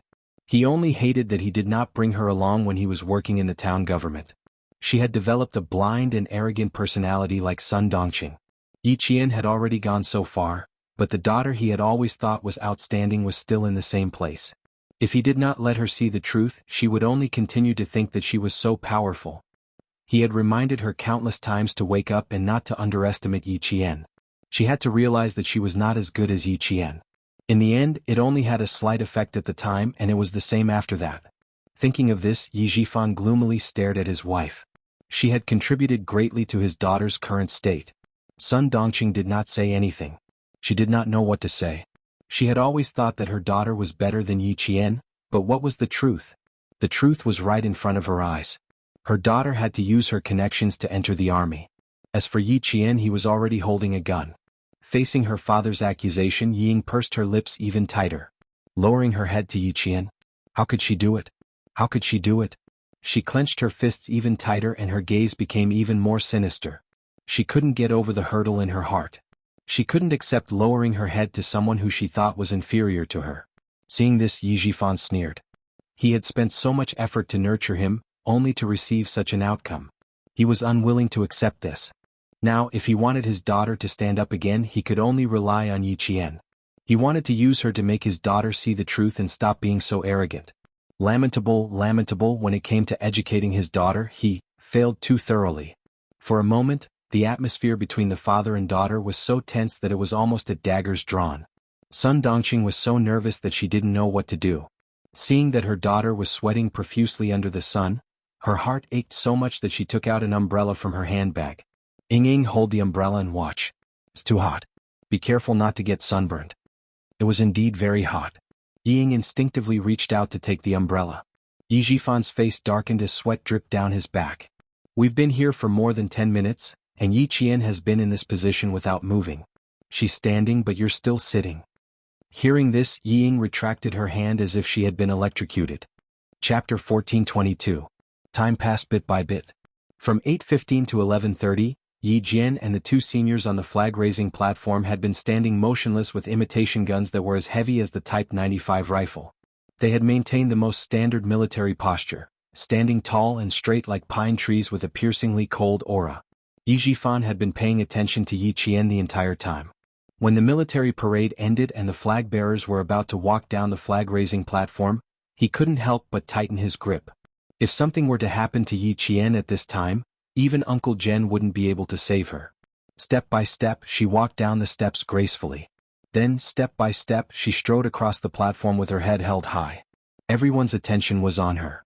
All eyes were on her. Yi Jifan clenched his fists even tighter. Even if there was the slightest mistake, such as her steps not being in sync with the other two flag-bearers, or her knees being weak, or fainting from heatstroke, even if there was the slightest mistake, it would be fine. Unfortunately, Yi Jifan only saw Yi Qian walking valiantly with her rifle and standing at the front of the entire school, listening to the school's highest leader's closing speech. There was no disrespect, no mistake, only the awe-inspiring presence of a soldier. Yi Jifan couldn't help but close his eyes. Ying, you're too far behind, too far behind. The entire military parade ended smoothly. Applause followed. The teachers in the audience also clapped. Very good. Every team walked out with the awe-inspiring presence of an army, especially the freshmen. It only took 2 months for them to achieve such results. Very good. The freshman flag bearers are not bad. She stood for more than 3 hours and her movements were still perfect. For a girl to be able to do this, she's very good. Indeed, the students recruited this year are all good, especially that girl. She deserves praise. Yi Qian, a girl from class 3. I'm afraid we'll hear her name often in the future. Amidst the applause, the teacher's conversation could be heard. Sun Dongqing didn't know how many times she rolled her eyes. Yi Qian, turn around and look behind you. Her precious daughter Ying was better than her. From what you've seen and heard, who would say that Yi Qian is inferior to you? Who said that you were better than Yi Qian? Ying, if you continue to be so stubborn, your life will be ruined by your mother. Before the applause ended, Yi Zhifan gave Yi Ying one last heavy blow. All she saw was Yi Qian's excellence, and all she heard was praise for Yi Qian. She thought that she was better than Yi Jian, but that was just her own opinion. No one would really think that she was better than Yi Jian and that she was really better than Yi Jian. Everything was just her own opinion. Tears gushed out like a broken dam. She couldn't accept this. She couldn't accept that Yi Qian had surpassed her. She couldn't accept that she had been surpassed just like that. Dad, I will apologize to Yi Qian and learn from her. Only when I'm strong can I defeat her and take revenge on her for the pain she once inflicted on me. Under the scorching sun, Yi Ying's eyes were filled with tears, but there was a sinister gloom in the depths of her eyes. I will definitely repay her for all the humiliation I've suffered. Yi Ying wouldn't admit defeat, and neither would Yi Qian. The grudges from the previous life and the grudges in this life, one day they would be settled one by one. All the classes left the stage one by one. Yi Qian and another flag-bearer senior returned the Type 95 replica rifle. When they came out, Yi Qian couldn't help but narrow his eyes. Chapter 14:23.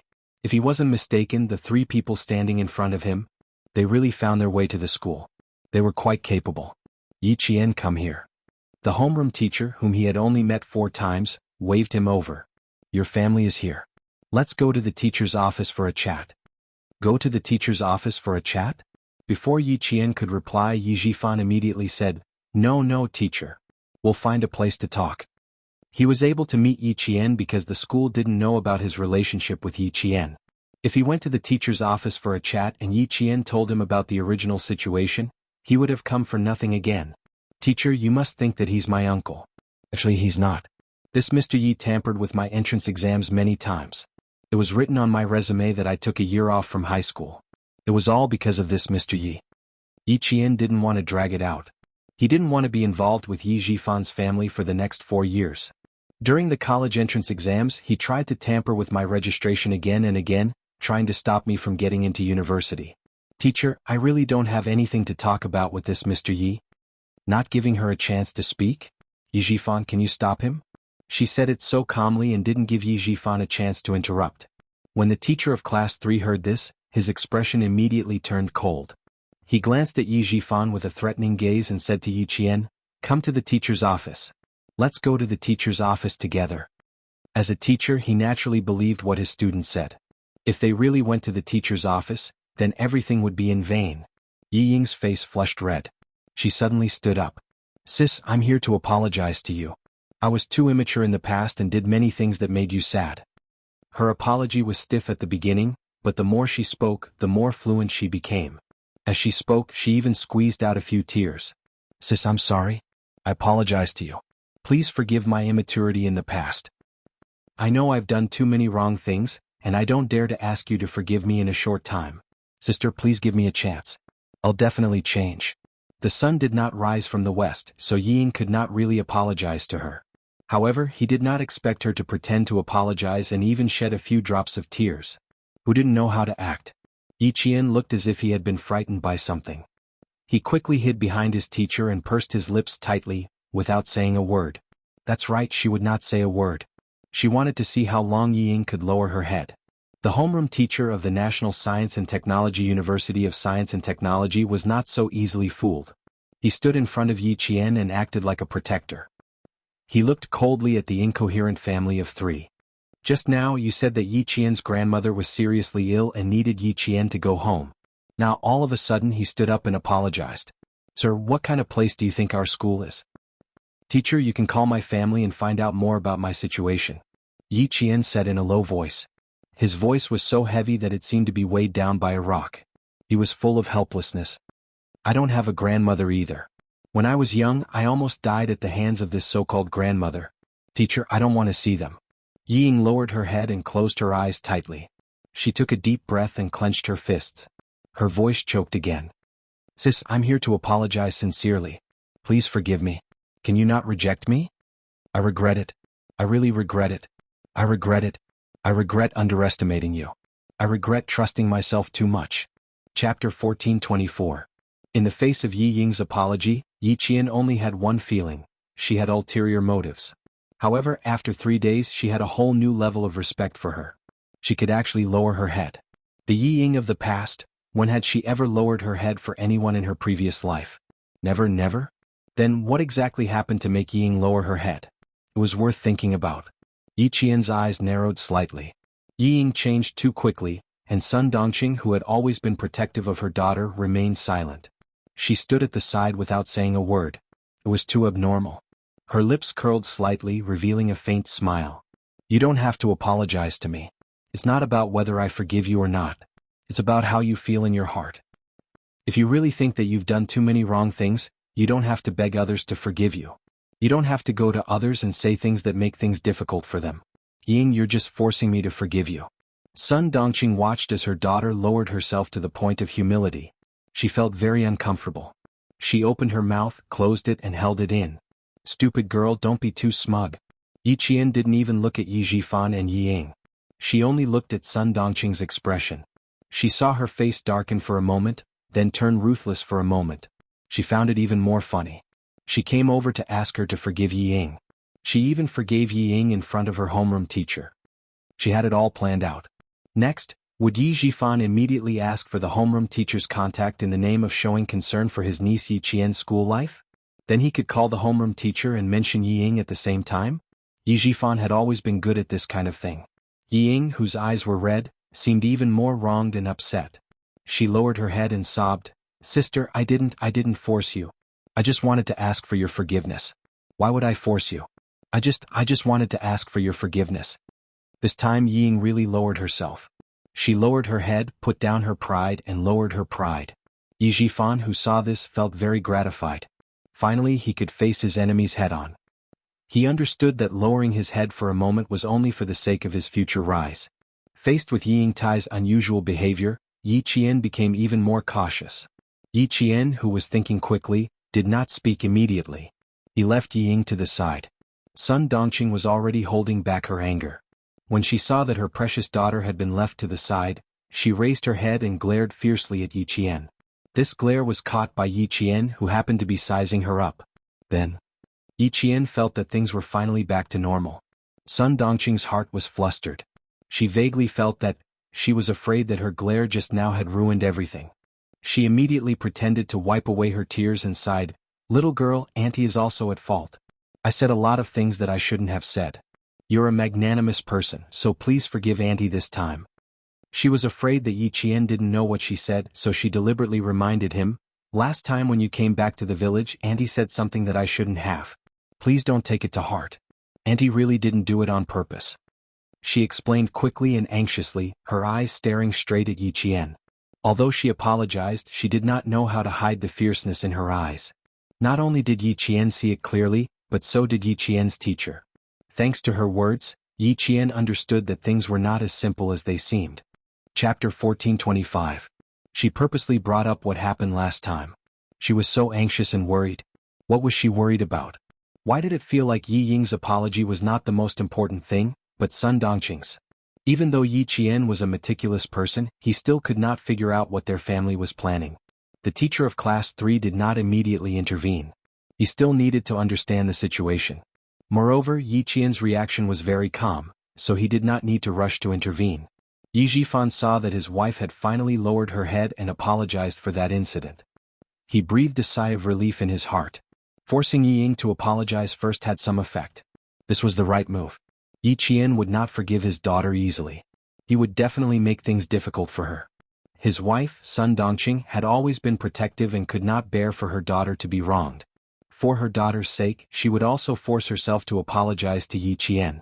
Yi Zhifan saw that his wife was still able to say, "You are a magnanimous person, forgive your aunt this once." He was so satisfied that there was a trace of a smile in his eyes. Although his wife was a little stupid, as long as it concerned his daughter, Yi Qian, her brain was still quite flexible. She knew what to say to force Yi Qian. "Yi Jian, your teacher is standing right next to you. How are you going to answer her?" "Yi Jian, your teacher is standing right next to you. Answer, forgive." That was what he wanted. Yi Qian had a good point. He was not calculative. If he forgave his wife over this incident, then he would really forgive her. Then he could finally answer to Commander Liu and Political Commissar Yan. Answer, not forgive. It was fine as long as the teacher knew their family's attitude. Moreover, if a junior did not forgive an elder's apology, wouldn't that make them seem narrow-minded? It was not a good thing for a student to be narrow-minded. The teacher would have some opinions in his heart. In short, it did not matter if Yi Qian forgave his wife or not. He would get the result he wanted. The scheming Yi Zhifan was only waiting for Yi Qian to speak.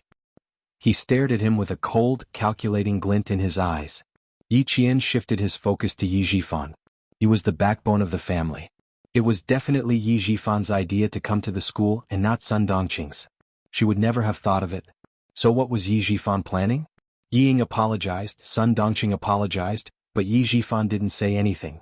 Yi Qian replayed Sun Dongqing's words in his mind, and after a while, a fierce look flashed across his eyes. "Your Excellency is magnanimous. Forgive Auntie this once. Don't take it to heart. Auntie really didn't do it on purpose." Yi Ying apologized to him. If she didn't forgive her, she could have done it in front of a child. An elder apologizing to a junior and saying such things as a junior, how could he not forgive her? Her teacher didn't understand the actual situation. He didn't know how hypocritical Yi Zhifan's family was. He also didn't know what Sun Dongqing had done wrong. If her teacher saw that he didn't forgive her, how would he feel? Thinking of this, Yi Qian clenched his fists. What a scheming and astute Yi Zhifan. In order to make her university life miserable, he wanted the teacher to have a bad impression of her. He schemed to this extent. "Yi Zhifan, oh Yi Zhifan, you really put in a lot of effort." Yi Qian, who had seen through a few things, pursed his lips and lowered his eyes. His long and thick eyelashes covered the mockery in his eyes. Chapter 1426. Yi Ying's apology was fake, but Sun Dongqing's apology was real. The truth and the lies mixed together, and in the end she became a petty person who refused to forgive her elders. However, Yi Zhifan, are you so confident that you can ruin her image in the eyes of the teachers? Yi Qian's eyes became even colder. No wonder Yi Ying was so confident, arrogant, and conceited. Yi Zhifan played a part in it. Yi Zhifan misunderstood. From his perspective, Yi Qian's expression was one of unwillingness to back down. Yi Qian's tightly pursed lips revealed a hint of stubbornness. Seeing this, Yi Qian's eyes smiled. He gave Yi Ying a look, indicating that his daughter should continue to lower herself so that Yi Qian's narrow-mindedness could be seen. A few seconds later, Yi Ying's eyes filled with tears. Her lips trembled as she asked softly, "Sister, what can I do to gain your forgiveness? Can you tell me? I really regret it. Please give me a chance." All she wanted now was a chance. A chance to gain Yi Qian's forgiveness. A chance to enter Yi Qian's life and enter the sights of the military officers. As long as Yi Qian forgave her, she would have a chance to surpass Yi Qian. "Jian girl, look, your sister already knows her mistake. Just forgive her. Your aunt also knows her mistake. Forgive her this once. After all, we're family. We'll see each other all the time. There's no need to make our relationship too tense." Yi Zhifan sighed deeply. His voice was filled with helplessness and melancholy. "Uncle doesn't feel good about it. Our family has caused a ruckus in this place. We've become a joke in our village." Yi Qian, whose eyes were filled with mockery, looked up indifferently. He first glanced at Yi Zhifan, who was pretending to be sad, and then at Sun Dongqing. Seeing her face darken for a moment, then turn ruthless for a moment, he found it increasingly funny. He came over to ask her to forgive Yi Ying. Moreover, he wanted her to forgive Yi Ying in front of her homeroom teacher. This was a good plan. If she didn't forgive Yi Ying and Sun Dongqing, she would be considered petty and narrow-minded. How could he forgive Yi Ying and Sun Dongqing? Yi Qian was not that great. So, Yi Zhifan also knew that he was setting a trap for him. Next, Would Yi Jifan immediately ask for the form teacher's contact information in the name of caring about his niece, Yi Jian's school life? In the future, if he had nothing to do, he could call the form teacher and say bad things about himself, and also mention Yi Ying's good points. Yi Jifan would definitely mention Yi Ying and do everything possible to ruin his image in front of the teacher. How could Yi Jifan let go of the opportunity to elevate Yi Ying and belittle her? Yi Jifan had always been good at this kind of thing. Since he had to bring up the past, he might as well bring it up properly. Yi Qian's lips curved as he looked at Yi Jifan, who was pretending to be sad, and said calmly, "I'm still young. I'm as immature as your daughter. Mr. Yi, why don't you ask your wife to tell me what happened that day again? Let my school judge whether or not we can forgive your family of 3. How about that?" She actually wanted to spread the news to the whole school. Sun Dongqing's and Yi Ying's expressions changed drastically. They didn't even have time to hide the panic that surged out from their faces. Sun Dongqing, who couldn't control her emotions, cried out involuntarily, "Old Yi." The rest of her words were forcefully swallowed by Yi Ying's tight grip on her arm. Her eyelids twitched even more violently. "This is bad. This is really bad." Chapter 14:27. Who would have thought that the wretched girl would do something like this, leaving them with no way out? Yi Jifan did not expect this either, and his back broke out in cold sweat. His face twitched violently, and he immediately said to the teacher, "The misunderstanding between the two kids is quite big. Teacher, can we talk in private? I'm afraid that if I speak, it will cause unnecessary misunderstandings." After listening for so long, the teacher of class 3 smiled and politely declined, "We need to understand Yi Qian's family situation again. I'm sorry, but it's mealtime now. The military academy has a rule that if you miss the mealtime, you will not be served alone. Yi Qian still has training in the afternoon, and needs a certain amount of stamina." The teacher of class 3 was in active service, a company commander. His tone was not as gentle as the typical civilian teachers, but was cold and intimidating. After he finished speaking, he smiled at Yi Qian and said, "Go to the cafeteria. After you eat, come to my office. I need to understand your family situation in private." There was a student with potential in the class who did not even need to participate in military training, and who still had outstanding stamina, so she should be nurtured with priority. Since she had come to the academy had the obligation to protect her and help her block out any harmful elements. "Go quickly, leave this to the academy." Before he could finish the word "deal," the broadcast system announced, "Year 1 Class 3 Commanding Freshman Yi Qian, please head to the dean's office." The teacher of class 3 did not say anything else and let Yi Qian jog over. Things were just so coincidental. Yi Qian did not stay and turned to leave. Yi Jifan felt himself heave a sigh of relief. If she really wanted to spread this matter to the whole school, his position as an officer might really come to an end. He thought that he could force her to submit today, but who knew that he almost caused a disaster. Then Yi Jifan could not help but wonder if Yi Ying would be as decisive as Yi Qian if she encountered this kind of situation. Probably not. Yi Ying was someone who would weaken when faced with a strong opponent. She would not be as bold as Yi Qian. Not only did Yi Jifan let out a sigh of relief, but Sun Dongqing and Yi Ying also felt the same way. Earlier they had wanted Yi Qian to stay, but now they wished that she would never come back. "Teacher, can we go to the office to talk? We mainly want to talk to the school about Yi Qian. This child to my family." Sigh. Unfinished words always seem so helpless. Even Yi Jifan's voice was so bitter that he could squeeze out bitter bile. The teacher of class 3 raised his hand and looked at the time. After pondering for a while, he said, "I'm sorry, I can't meet the parents of the students today. I'll ask the soldiers on duty to send the 3 of you away." "I'm sorry, the military academy usually doesn't accept non-student parents." Since he had already said so, he definitely wouldn't allow Yi Jifan's family of 3 to stay any longer. After Yi Qian was led by a senior to the dean's office, Yi Jifan's family of 3 was also invited out of the campus. Scared me to death, scared me to death. Once they were out, Sun Dongqing's heart was still beating with fear. She kept patting her chest. Thank goodness we were called away. Otherwise she really would have spread the news to the whole school. Yi Ying raised her head and looked at the high school gate, which was as tall as a city wall. For a moment she was stunned. "Get in the car first." Yi Jifan's face was terrifyingly dark. He had underestimated Yi Qian again and again. He had clearly planned everything out, but in the end she always foiled his plans and forced him into a corner. He could not delay any longer. He had to force Sun Yaozu to make his move as soon as possible. The 7-day National Day holiday, he had to find a way to deal with it himself. Chapter 14:28. Dad, Yi Qian's wings have already hardened. After some time in the car, Ying finally spoke. She's not someone I can deal with right now. If you don't want to see her grow stronger, you need to do something. Yi Jifan gripped the steering wheel tightly and looked at his daughter. His eyes were cold and ruthless. He heartlessly rejected his daughter's suggestion. If you don't want to see her grow stronger, Ying, you need to work hard. Whether or not I'll do anything to Yi Qian is the adult's business. It has nothing to do with you. Also, you did the right thing today. Dad is very pleased. Murder and arson. How could he let his daughter, who was still in her prime and had a bright future, know about these illegal things? He wouldn't even get involved himself. He would only borrow someone else's hand to see if he could solve the problem in his heart. Was he pleased? Ying lowered her head and looked at her palms. Her delicate palms were scarred and stained with blood. Apologizing to Yi Jian had exhausted all of her courage and shattered all of her pride. However, the other party didn't care about her apology at all. He didn't even look her in the eye. Her pride and self-esteem were ruthlessly stepped on. If she used her pride and self-esteem to make her father feel pleased, Yi Ying's slender fingers tightened slightly. She expressionlessly tugged at the corner of her mouth. Dad, as long as you're happy. As long as you're happy. Who asked her to rely on you now? The car gradually sped up.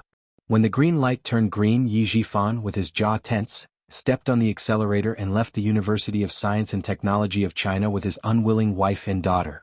Inside the University of Science and Technology of China, Yi Qian heard the sound of, "Come in."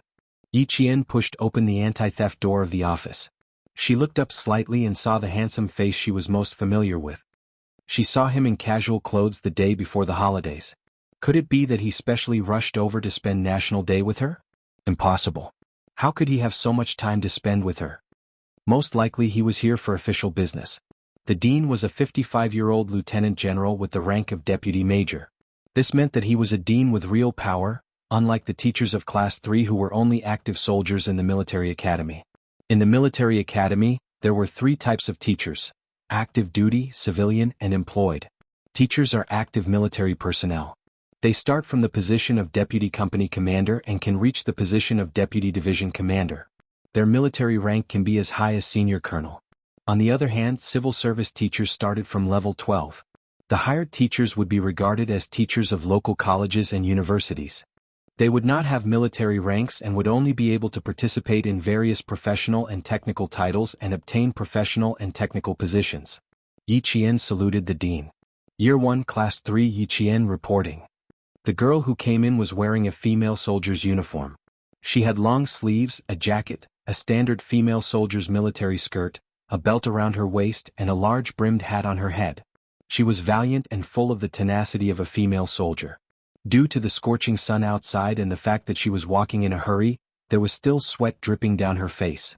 However, her eyes were extremely calm, without the slightest hint of panic. At a glance, one could tell that she was a female soldier who could withstand the wind and waves. When the dean saw Yi Qian's military aura, the smile on his stern face deepened. Yi Qian, who was highly regarded by the military and had already served China, was a female soldier who had made a lot of mistakes.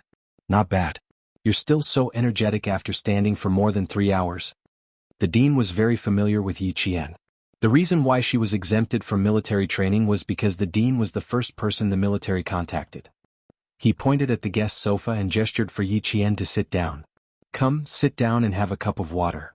Chapter 1429. Yi Qian obeyed and sat down. Like Xia Jinyuan, he sat upright and strong like a pine tree full of military aura. Because he was wearing a military uniform, his knees were close together and his calves were slightly slanted, giving him the flexibility of a female soldier. Strength and gentleness, he was the green flower of the military. The dean nodded with satisfaction again and turned to Xia Jinyuan. Major Xia, the school will fully cooperate with the military. You should tell Yi Qian the specifics personally. The importance that the military attached to Yi Qian had exceeded his expectations. Every time something happened, Major General Yang from the army would personally call the school and send someone to pick up Yi Qian. This level of importance was no ordinary level of importance. As the dean, he was naturally happy that his own student was valued by the military. With a smile in his eyes, the dean said to Yi Qian, "Don't feel burdened, the school will also fully support you." "Yes, sir." Yi Qian did not take the initiative to ask. After answering the dean concisely, his gaze fell on Xia Jinyuan. The two of them looked completely professional, without a trace of intimacy between a couple. Xia Jinyuan, who was here for business, took Yi Qian half an hour later to the parking lot of the University of Science and Technology of China. Let's get in the car.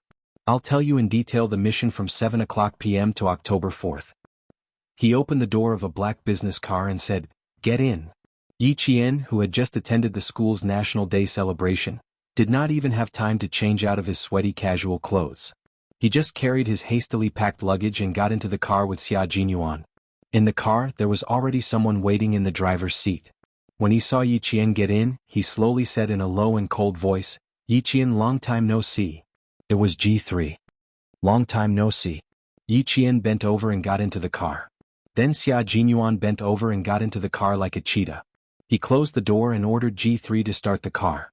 All his comrades in the Snowfield Brigade were very good at driving. Because they were in a hurry, they drove very fast. When they encountered traffic jams, they were able to flexibly cut the queue and instantly overtake other cars.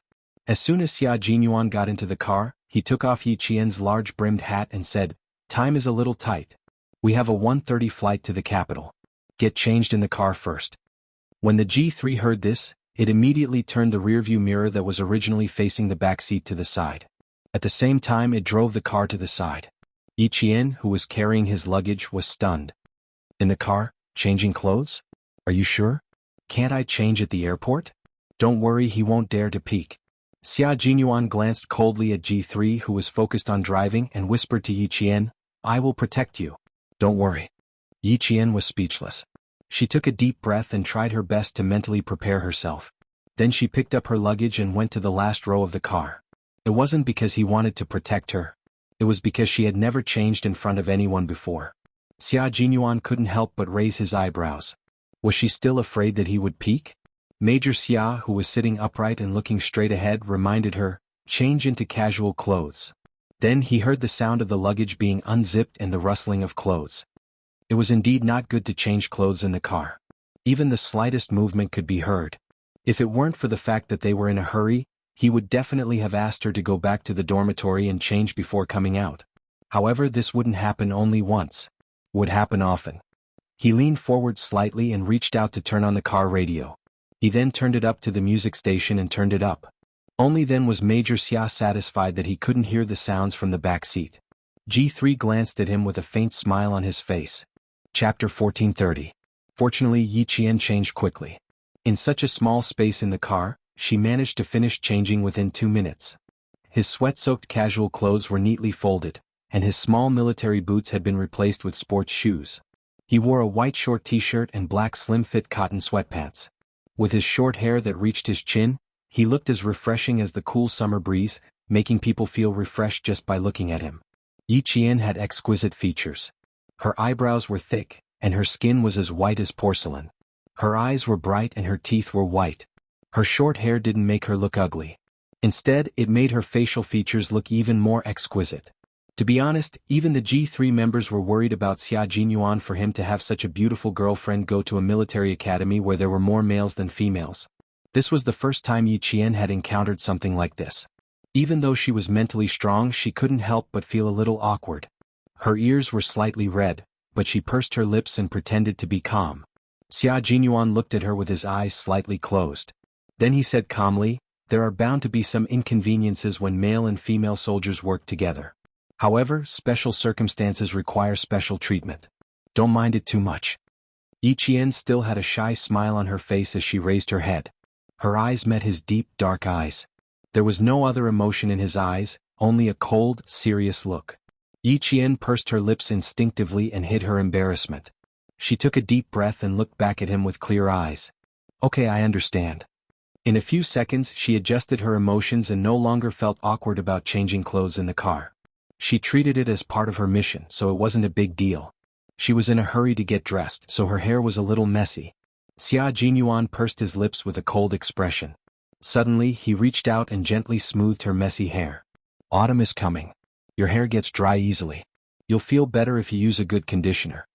Yi Jian blinked her eyes. Something was not quite right. Just a second ago he was so serious and treated her like a subordinate. In the next second he was so gentle and treated her as a boyfriend. She couldn't react in time. Xia Jinyuan's heart softened at the sight of her sparkling eyes. He retracted his hand and cleared his throat before getting down to business. I received a mission at the last minute. During the National Day celebration you need to protect a leader nearby. You're not allowed to leave.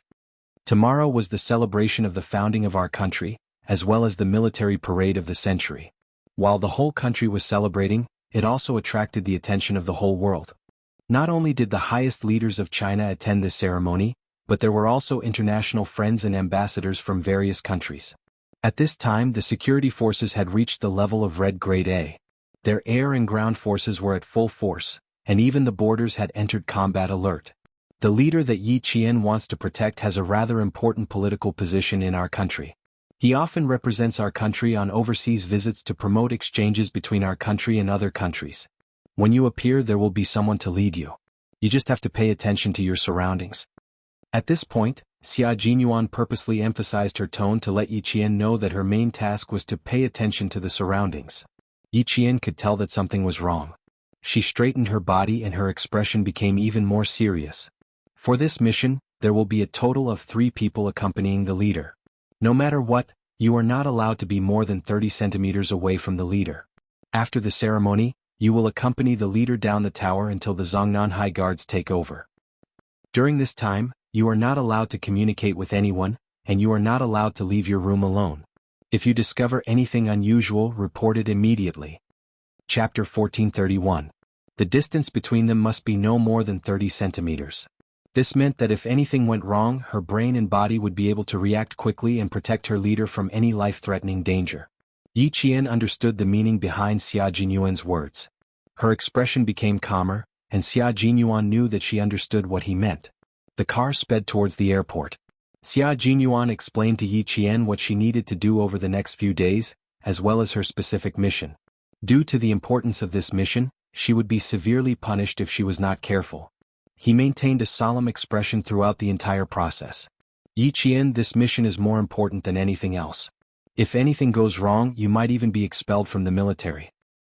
Originally, a female soldier from the Nangguang military district was supposed to carry out this mission.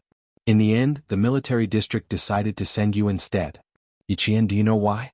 Yi Qian had already heard what Xia Jinyuan said. Her small face was especially solemn. She shook her head. I don't know. To her, protecting her leader at the celebration was even more stressful than protecting her leader overseas. Overseas, she could deal with any accidents immediately. But domestically, she couldn't even use her gun casually. Now, she only had one thing on her mind: adjust her mentality as soon as possible, set her position and face a new round of challenges. Her voice was very calm and her dark eyes did not fluctuate too much. Xia Jinyuan felt that he could no longer see through Yi Qian. He couldn't figure out what she was thinking and whether she had too much psychological burden for this mission. It was normal for her to have psychological burdens. When he received a call from the Major General ordering him to immediately head to the National University of Science and Technology to pick up Yi Qian for the celebration mission, his heart skipped a beat. This was the first time that Little Fox was carrying out a major mission in the country. Furthermore, the Snowfield Brigade would never appear to protect a leader when carrying out a major mission in the country. Every time they carried out a major mission in the country, they would always have a specific purpose. For example, the mission this time was to eradicate an illegal organization. Xia Jinyuan continued in a low voice, "The leader has a very good impression of you. He thinks that it would be better for you to carry out this mission. Plus, you have experience in large-scale combat, so you have an advantage over the female soldiers who only carry out special missions in the Nangguang military district. The leader personally recommended you to the military, and that's why you were assigned this mission." It turned out that Yi Qian was sitting in front of the television like everyone else watching the celebration. Because of her outstanding performance, the leader was still able to remember her after so long. While Xia Jinyuan felt happy, he also felt that Yi Jian would be under a lot of pressure. His expression was cold, and his eyes were calm as he looked at Yi Jian quietly, not missing the slightest change on her face.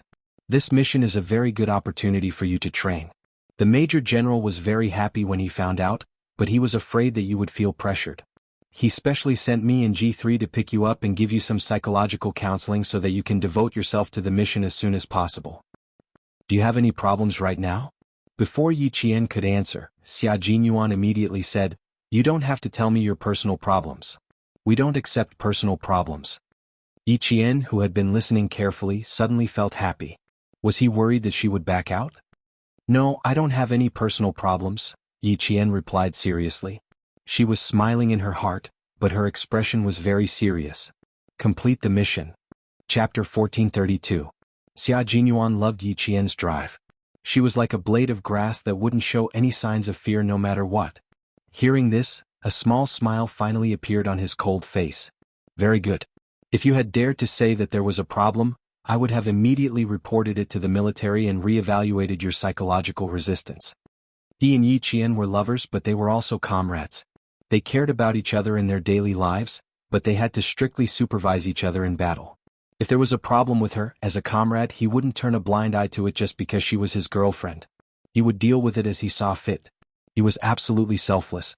Yi Qian had always known that Xia Jinyuan was a man who kept a clear distinction between work and personal matters. She never thought that he would take special care of her during a mission. He was so strict with himself, so he would be strict with her as well. At a red light, G3 stopped and looked back at Yi Qian. He said slowly, "What Q King said also represents my thoughts. If one's psychological resistance isn't strong enough, there will be fatal problems during a mission. You replaced the female soldier from the Nangguang military region because her psychological resistance didn't meet the requirements. Otherwise, he wouldn't have swapped her out at the last minute." He believed that the female soldier was also very upset at this moment. This was because this was a very good opportunity to train her psychological strength. As a Special Forces soldier, she had to be ready for battle at all times. Once a mission came, she had to be in the zone immediately. There was no time for her to relax and adapt. Major General Liu agreed to let Yi Qian join the mission temporarily because he hoped that Yi Qian could train more before she joined the Snowfield Brigade. He hoped that she could improve her comprehensive abilities faster and more steadily. Xia Jinyuan also hoped so. Before Yi Qian joined the Snowfield Brigade, the mission would only be more beneficial to her. It would allow her to integrate into the high-intensity combat preparations of the Snowfield Brigade faster and better. She would be able to adapt to life in the Snowfield Brigade faster.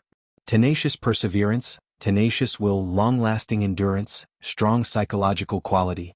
These were all necessary conditions for a qualified Special Forces soldier. Xia Jinyuan hoped that she could adapt to the life of a Special Forces soldier in advance. As a member of the Special Forces, Xia Jinyuan was actually very happy to hear Yi Qian's answer. His little fox would never be stopped by difficulties. She would face them head-on and walk forward fearlessly. Xia Jinyuan looked at Yi Qian quietly and asked her, "Yi Qian, do you still remember what your goal is?" He was listening intently when he suddenly heard a question that had nothing to do with the mission. He paused for a moment before answering, "I remember. I want to become a Special Forces soldier just like you, a Special Forces soldier like G3.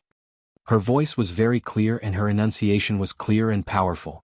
It seemed to contain infinite power, which made G3, who was driving, laugh uncontrollably.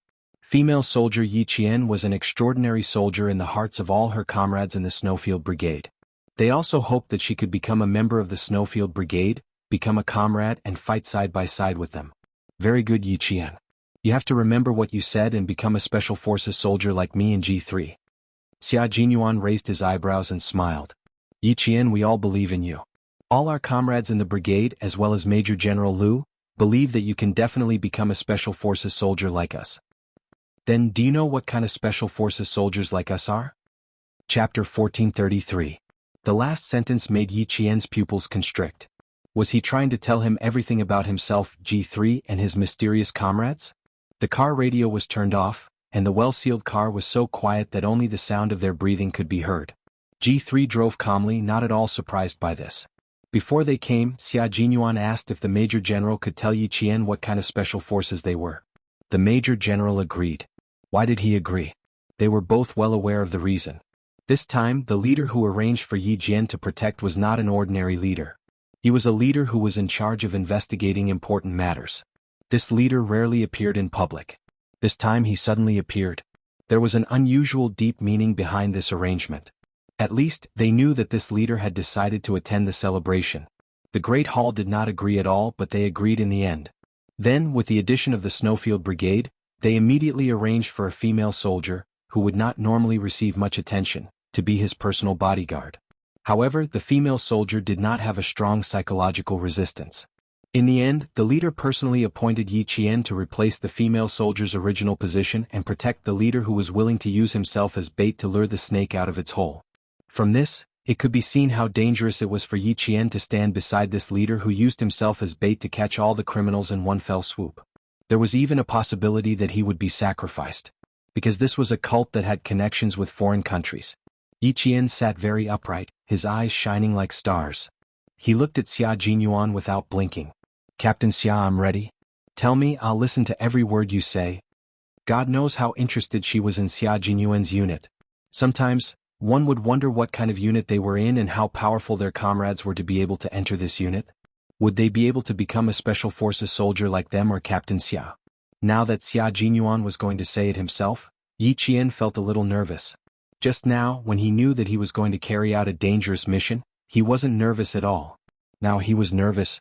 Xia Jinyuan, who was originally in a serious mood, was stunned when he saw this. After a while, his slender fingers touched his forehead. His laughter was like rippling water. Slowly he let out a deep laugh. This was the little fox he loved. She was so brave and pure. Our country has two special forces. One is the Snow Region Special Forces that I'm in, and the other is the Storm Amphibious Frogman Assault Team. On the battlefield, these two forces are the trump cards of our country, and they will go all out to turn the tide when necessary. With just 2 sentences, Xia Jinyuan noticed that the light in Little Fox's bright eyes was even brighter than a diamond under the sun. Although it was only 2 sentences, Yi Qian was already overwhelmed with emotions. The Sharp Knife Special Forces were able to turn the tide on the battlefield. This was the Special Forces of the Special Forces, the elite of the elite.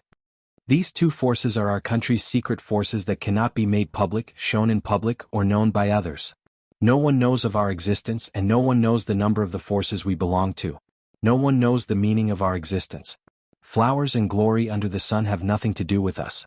No matter how difficult the mission is, no matter how perfect it is, as long as you are still serving in the force, your position and military rank will not change. Chapter 1434. Xia Jinyuan, who was sitting against the car door, was dressed casually. He looked no different from a successful man entering and exiting a high-class office building. He wore a black long-sleeved shirt that made him look even more elegant and steady. The sleeves were slightly rolled up, and there was a hint of arrogance in his noble elegance. Without his military uniform, he perfectly hid the sharpness of a soldier in his bones. Although his aura was still strong, he lacked the bloodthirstiness of a soldier on the battlefield and had a more reserved and profound temperament. His eyes were very deep and dark. When he spoke, his deep black eyes stared unblinkingly at Yi Qian.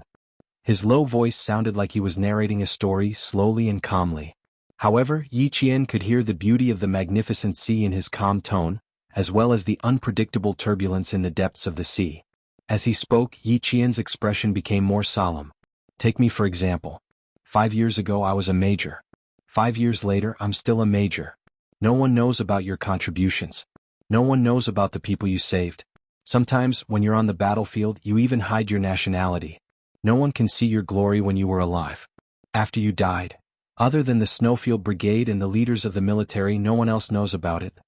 Every soldier who joins the Snowfield Brigade will write a suicide note in advance and hand it in to the military for safekeeping.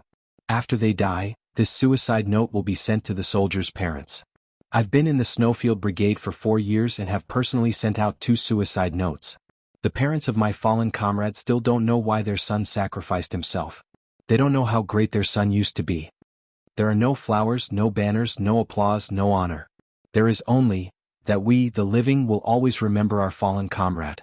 We will use our entire lives to remember and honor them. Yi Qian, this is my Xia Jinyuan's, a troop that I pledge my loyalty to. A troop that I have no regrets about sacrificing myself for. Do you still dare to set me as your goal? Xia Jinyuan's voice was still so calm when he finished speaking. But Yi Qian felt his blood boil when he heard this. Yi Qian looked at the calm Xia Jinyuan, the man who had helped her grow, held her hand, and gave his all without any complaints or regrets. Yi Qian's brows slowly curved like the bright crescent moon. Captain Xia, I'm suddenly glad that I set you as my goal and followed in your footsteps. A special force hidden by the country, a special force that could turn the tide on the battlefield and turn the situation of the entire war in an instant. Although they were unknown, they had always been dedicated to their motherland. He did not ask for anything in return, nor did he ask for flowers or applause, nor did he ask for glory. He only wanted to fight for his military uniform. Such a special force must be a super elite force. Uncle Chen had said that those who were famous and had outstanding military achievements in the special forces could be called elite special forces. And those who were unknown but could sacrifice their lives for the country in exchange for a decisive victory were called super elite special forces. In other words, Captain Xia's troop was the super elite special forces that Uncle Chen had mentioned. No wonder they rarely appeared. Once they appeared in a certain place, it would be filled with smoke and blood. Every time they carried out a mission, it was so difficult that ordinary soldiers could not imagine it. When they went, they were alive, but when they returned, their military uniforms would be stained with blood. They would die, in exchange for the safety of the people of the motherland. Chapter 1435. Just like this time, Yi Qian's mission required the protection of the leader, so the risk factor was very high. The reason the leader personally appointed Yi Qian and the major general agreed was because Yi Qian was very capable, and secondly, Yi Qian had a tender face, a fair and clean face, a gentle smile and an unsheathed sword aura. He was just like a harmless university student. Once danger appeared, Yi Qian would be the target that would lead all the danger to himself. This was also why Xia Jinyuan requested the major general to tell Yi Qian what kind of unit the Snowfield Brigade was. Glory has nothing to do with you, but danger will never leave your shadow. The girl in front of him was as beautiful as a painting. She was so beautiful that even the best artist in the world would find it difficult to draw her. Not only was she beautiful, but she also had a fearless spirit that even male soldiers admired. He thought that she would hesitate for a few seconds or be puzzled. But she didn't, not even for a second. He even heard the light in her eyes that was brighter than the sun. Xia Jinyuan's lips curled up slightly. There was a hint of gentleness in his dark eyes as he gazed deeply at the girl he loved. My girl, your appearance is the greatest glory of my life. The greatest pride.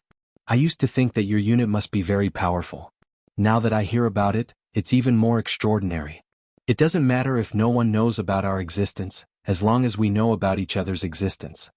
It doesn't matter if no one knows about our military exploits, as our existence is unknown. As for flowers, applause, banners, glory, it doesn't matter if there are any. I just need to know why I'm wearing a military uniform and why I'm holding a steel gun.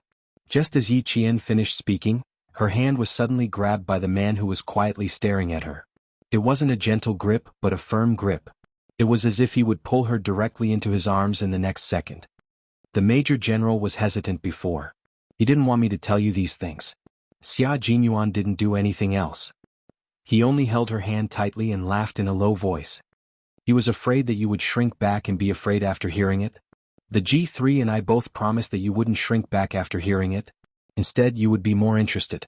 We also said that if you were really afraid, we would think of a way to make you not afraid. The G3 didn't turn around.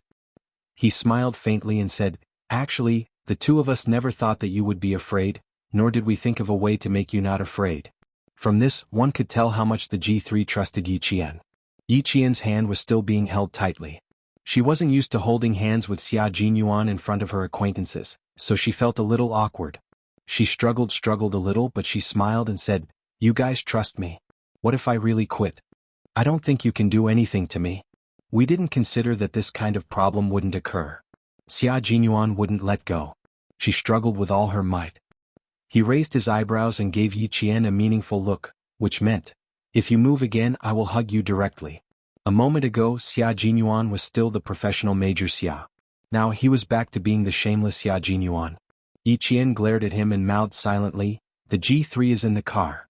Can you restrain yourself a little? G3, I'm holding hands with my girlfriend. Do you have a problem with that? Xia Jinyuan didn't like to sneak around, so he openly asked his comrade, you don't have to speak. Just nod or shake your head. Chapter 1436. Sometimes, G3 really felt that it was a little annoying to have such a shameless captain. He asked him if he had any opinions, but he didn't let him speak and could only nod or shake his head. Wasn't this telling him that he had to nod his head? Okay, comrades should help each other. G3 nodded and nodded again, indicating that he didn't have any opinions. He quickly glanced back at Xia Jinyuan through the rearview mirror, and his body trembled violently. Damn, the way Q King looked at Yi Qian was so sweet that it made him choke. However, it looked quite enviable.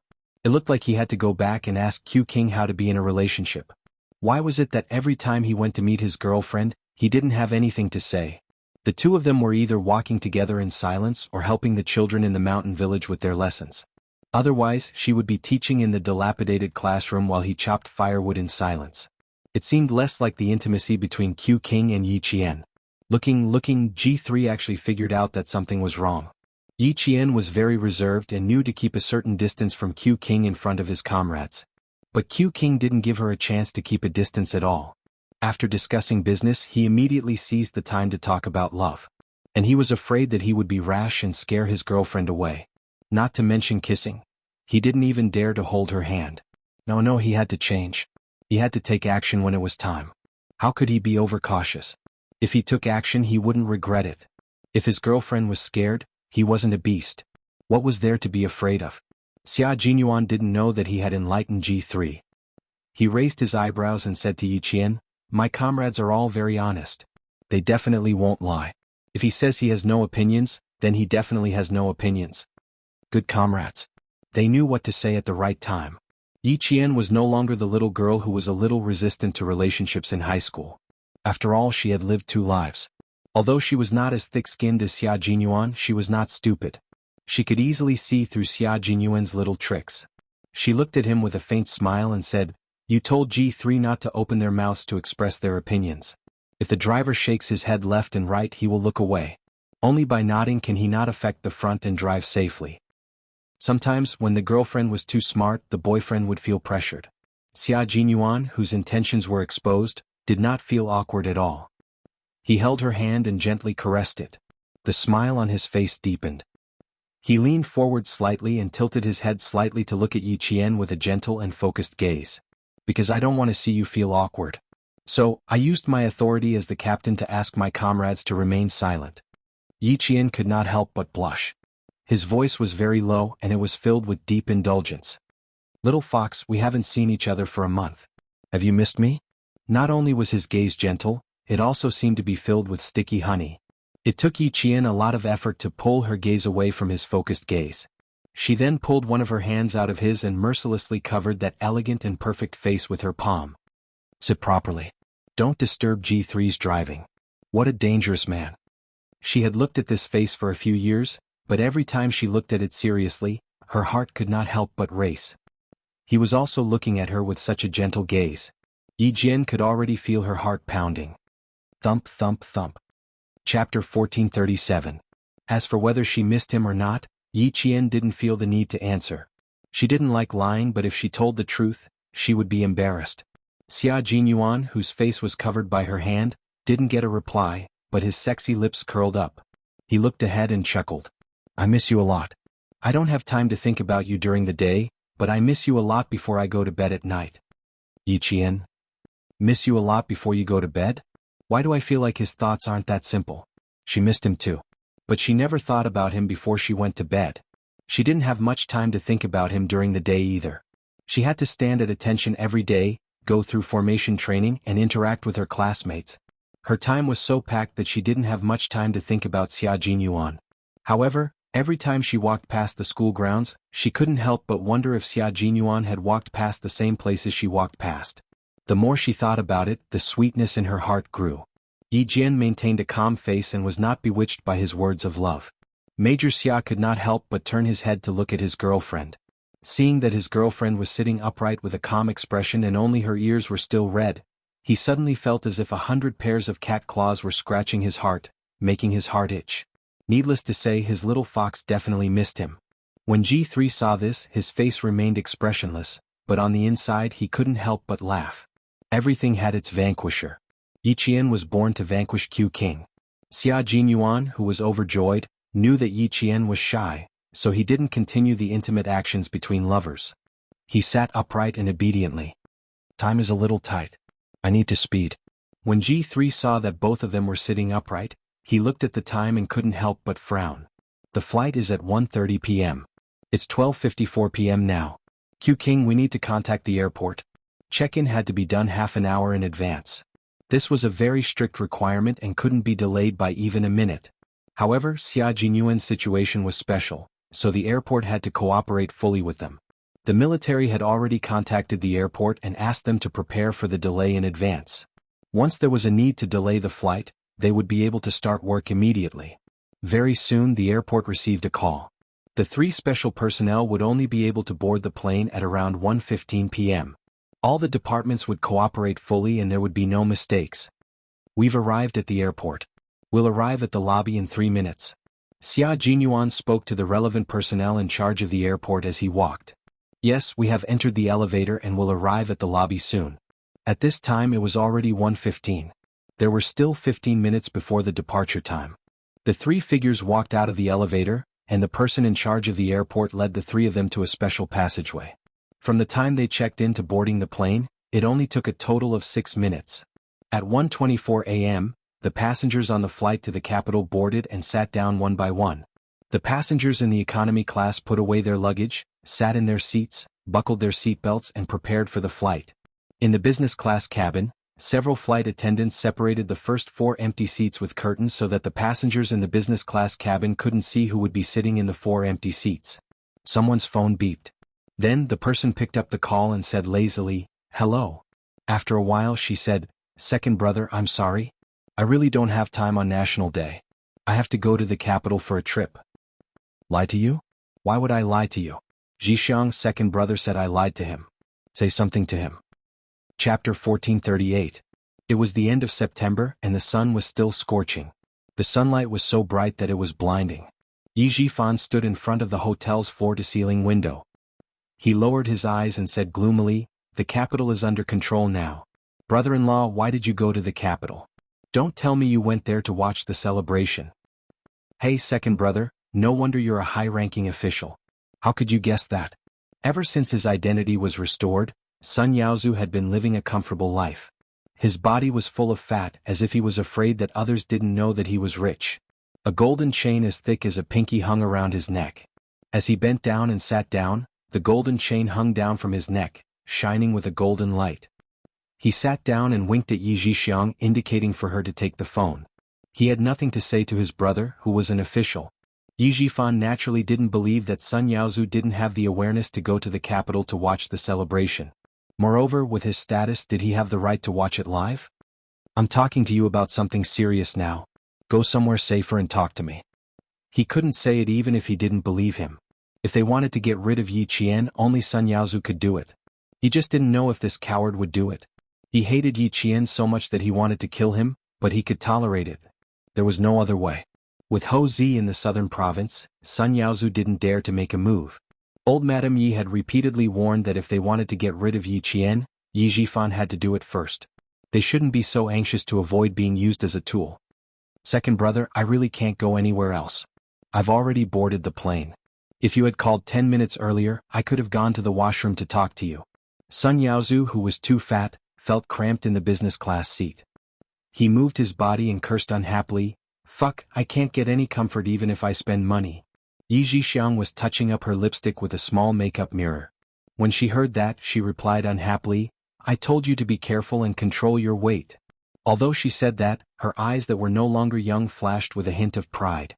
It would be better if he was fatter so that he wouldn't have the energy to do anything in a woman's bed. Otherwise, she might end up with an illegitimate child or something. The flight attendant's sweet voice greeted all the passengers on behalf of the entire flight crew. Sun Yaozu rolled his eyes and raised his phone so that Yi Zhifan could hear the broadcast. Hearing the voice, Yi Zhifan was convinced that Sun Yaozu had indeed gone to the capital. Then Yi Zhixiang's strange voice came from the other end. "Second brother, if you really have time, go to the hospital and visit Mom.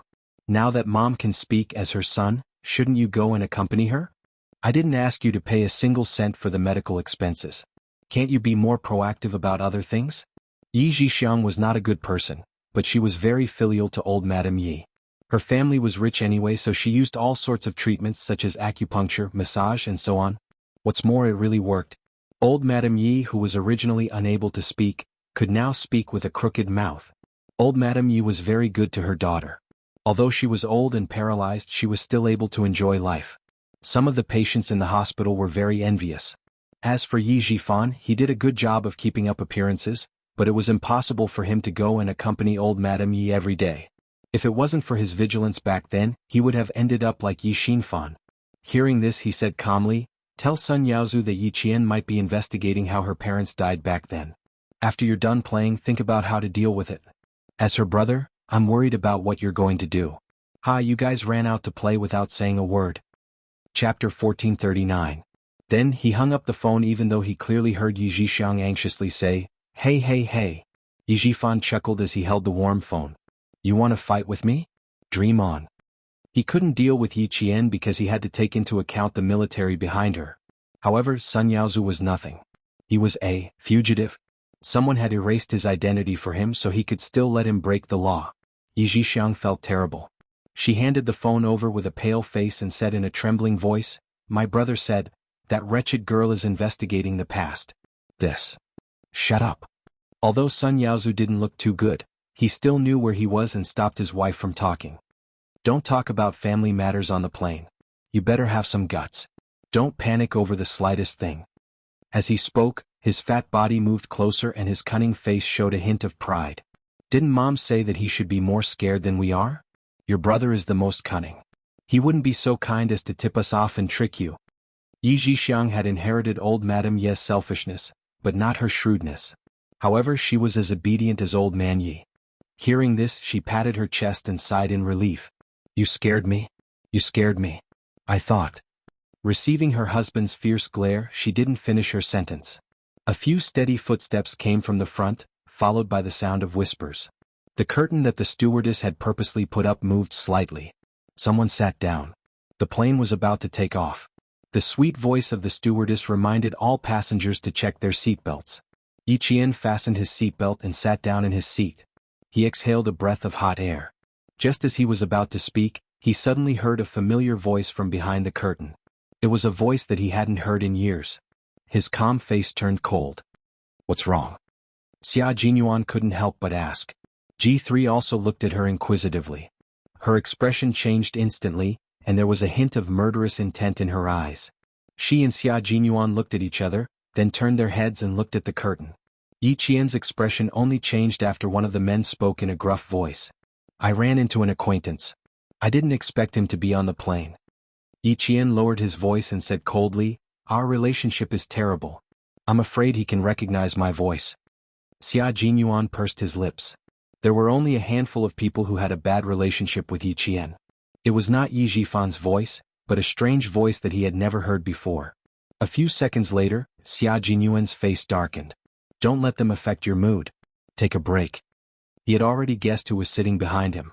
It was someone who had almost killed Yi Qian. Sun Yaozu didn't know that Yi Qian was right in front of him. He said, "What the hell is this? It's so tight that my stomach hurts." All right. Stop talking. Everyone has to buckle up. Do you think you're the only one? I told you to control your weight, but you didn't listen. Every time you're on the plane you keep nagging." It was Yi Zhixiang's voice. Yi Qian, who was resting with his eyes closed, pursed his lips coldly. Although she looked calm without opening her eyes, her hands were clenched tightly. The two people behind her had almost killed her. No matter how calm she was still affected. Chapter 1440. Yi Qian's emotions had only fluctuated for a split second. By the time she closed her eyes, her emotions had already calmed down. She naturally had to settle her debts one by one, but she couldn't stop herself from moving forward just because of her past. Uncle Jen didn't want her to do this. Uncle Qin didn't want her to do this. Xia Jinyuan, as well as the other leaders who had high hopes for her, didn't want her to do this either. In her previous life she was alone and helpless. In this life, there were people who loved her, people who cared about her, and people who silently supported her. She also had this wonderful time to accompany her. How could she let down this reborn life? Under the influence of Uncle Jen, Yi Qian, who had come with hatred, finally put her own future first. She temporarily put aside those who had harmed her. Before her wings were fully grown, it was best to bide her time. Seeing her closed eyes, Xia Jinyuan's face darkened. He saw her frown as if she was suffering. Xia Jinyuan reached out and held Yi Qian's hand. "If you don't want to see them, let me handle it." The Yi family was indeed annoying. It was better to get rid of them directly than to keep them around. Yi Qian, whose eyes were still closed, gently shook her head, indicating that she didn't need Xia Jinyuan's help. "Why?" Xia Jinyuan asked softly. His fingers gently caressed the soft skin in his hand. Her hands were very beautiful. Her skin was white and delicate. When he held them it was as if they were boneless. It touched his heart. Just like him, There was a thin layer of calluses between her palms and fingers. This was the result of years of training. It's not a good idea to leave them alone. They have to be dealt with eventually. You stopped me in the past. Why do you still want to stop me now? Xia Jinyuan looked down and gazed deeply at his beloved girl. He didn't quite understand why she was so opposed to him handling the Yi family's affairs for her. After all, Xia Jinyuan was an important figure. Although he had joined the military, if he really wanted to make a name for himself, who would dare to not give him face? No matter how well hidden the person behind Yi Jifan was or how powerful he was, if he wanted to deal with a provincial official, would that person stop him? Would that person dare to go against the family Xia? Before going against him, he had to consider whether he was strong enough. Yi Qian's eyelashes fluttered slightly, and his brows furrowed a little more, as if he had something difficult to say, and didn't know where to start. Is there something you can't tell me? Xia Jinyuan asked again. He couldn't think of any other reason. The atmosphere became heavy. G3 glanced at Xia Jinyuan, then silently turned to look out of the window. Outside, the sky was clear for thousands of miles, and only the blue sky could be seen. This was the purest and most pure scenery. Yi Qian, just like the blue sky, was so pure and simple, but also had the mysterious vastness of the sky. People who looked at her couldn't help but admire her. What kind of unspeakable difficulties did she have? If she really was hiding something, then it must be extraordinary. Thinking of this, G3 hurriedly turned his head. His gaze was fixed on Xia Jinyuan, and Xia Jinyuan could feel it. Xia Jinyuan, who was waiting for Yi Qian's reply, looked up and saw his comrade communicating with him with his eyes. Speak properly, don't be too impatient. He nodded slightly, indicating that he knew what to do. Seeing this, G3 was relieved and shifted his gaze back to the blue sky. He calmly admired the monotonous and boring clouds in the sky. Chapter 1441. Yi Qian did not open her eyes. It was as if she had really fallen asleep. Actually, she did not. It was obvious from her fluttering eyelashes that her emotions were fluctuating again. There were too many things that were inconvenient for her to talk about. She wanted to talk about them, but she did not know where to start or where to start. She was the only one who knew about those secrets. She was the only one who knew about them. She only wanted to solve those problems by herself. After a long time, Yi Qian slowly opened her eyes. She tried to smile to tell him that she was fine and that he did not need to worry. Xia Jinyuan felt a pang in his heart. He was very familiar with the look in her eyes. She had once looked at him with the same look in her eyes. There was a deep sadness and struggle in her eyes. Those eyes that were as bright as obsidian seemed to be covered with dust. Although she was smiling, it made him feel sad. His girl, his little fox, what secrets do you have that you can't talk about? Seeing the look in her eyes again, Xia Jinyuan was certain that Yi Qian had a huge secret in her heart that she could not tell anyone, not even him. It's good that you're fine. Go to sleep. After a long time, Xia Jinyuan smiled and said softly. If she did not want to talk about it, then so be it. The secret hidden in her heart was like a seed that had not yet sprouted. One day he would hear it. He held her hand and she could feel that he was comforting her with his strength. His gentle gaze was like a feather, gently caressing her cold and hard heart. It inadvertently left a soft spot for her to feel warm. His gentleness made her feel at peace. Yi Qian nodded meekly and closed her eyes. The entire flight took about 3 hours. It was enough time for Yi Qian to have a good sleep. Originally she was not sleepy, but under Xia Jinyuan's gentle gaze, Yi Qian felt at ease and didn't know when she fell asleep. G3 turned to look at Xia Jinyuan again. He raised his eyebrows and mouthed, "Things seem a little tricky. Calm down. She will tell you when she wants to." Even G3 could tell that the little fox had something on her mind. "I'm not in a hurry. Everyone is by my side. I'm not afraid," Xia Jinyuan answered. At the same time, he raised his hand and planted a kiss on the back of Yi Jian's hand under G3's gaze. G3. The chilly water got into his eyes. He wanted to use water to wash it away. Suddenly he was provoked again. When the plane was about to land at Beijing Airport, Yi Qian had already woken up. When the plane came to a stop, 2 flight attendants stood by the aisle to prevent the passengers behind from suddenly walking over. "Fuck, what kind of game is this? We're both in business class, but I have to wait for the people in front to leave first." Sun Yaozu's dissatisfied voice faintly floated from behind. Yi Qian's lips curled up slightly. With a sneer, he quickly got off the plane and left under the guidance of the flight crew. When they walked out of the airport, they were immediately met by soldiers in plain clothes. Yi Qian didn't sit in the same car as Xia Jinyuan and G3. Instead, she sat in the same car as Major General Yang from the army. Fortunately, she was experienced. As soon as she got on the car, she saw Major General Yang's flashing badge. Yi Qian reacted quickly and didn't forget the proper etiquette. Haha, Xiao Yi, did I scare you? Major General Yang saw this and smiled even more amiably. Long time no see. The older you get, the more energetic you become. You look more like a soldier. Chapter 1442. The last time he met the Major General was during the Spring Festival. It hadn't been that long. The more Major General Yang looked at his own soldier, the more satisfied he was. He had performed so well in the Navy that the commander of the Navy would call him from time to ask when he would send Yi Qian over to study. Fortunately, the army had acted early.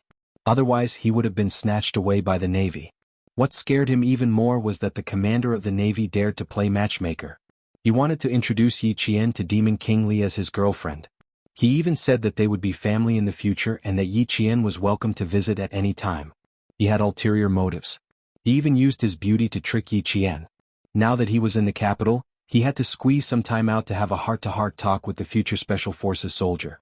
Don't be too reserved. We're just here to chat. There's nothing else. Don't be too nervous. The Major General could see that Yi Qian's expression was a little serious. He couldn't help but slow down and ask if the 3-hour trip was enjoyable. It was obvious that the Major General was very professional and rarely talked about family matters. Even the topics he picked were a little stiff. Yi Qian relaxed and smiled. Everything is fine. Captain Xia and the others took good care of me.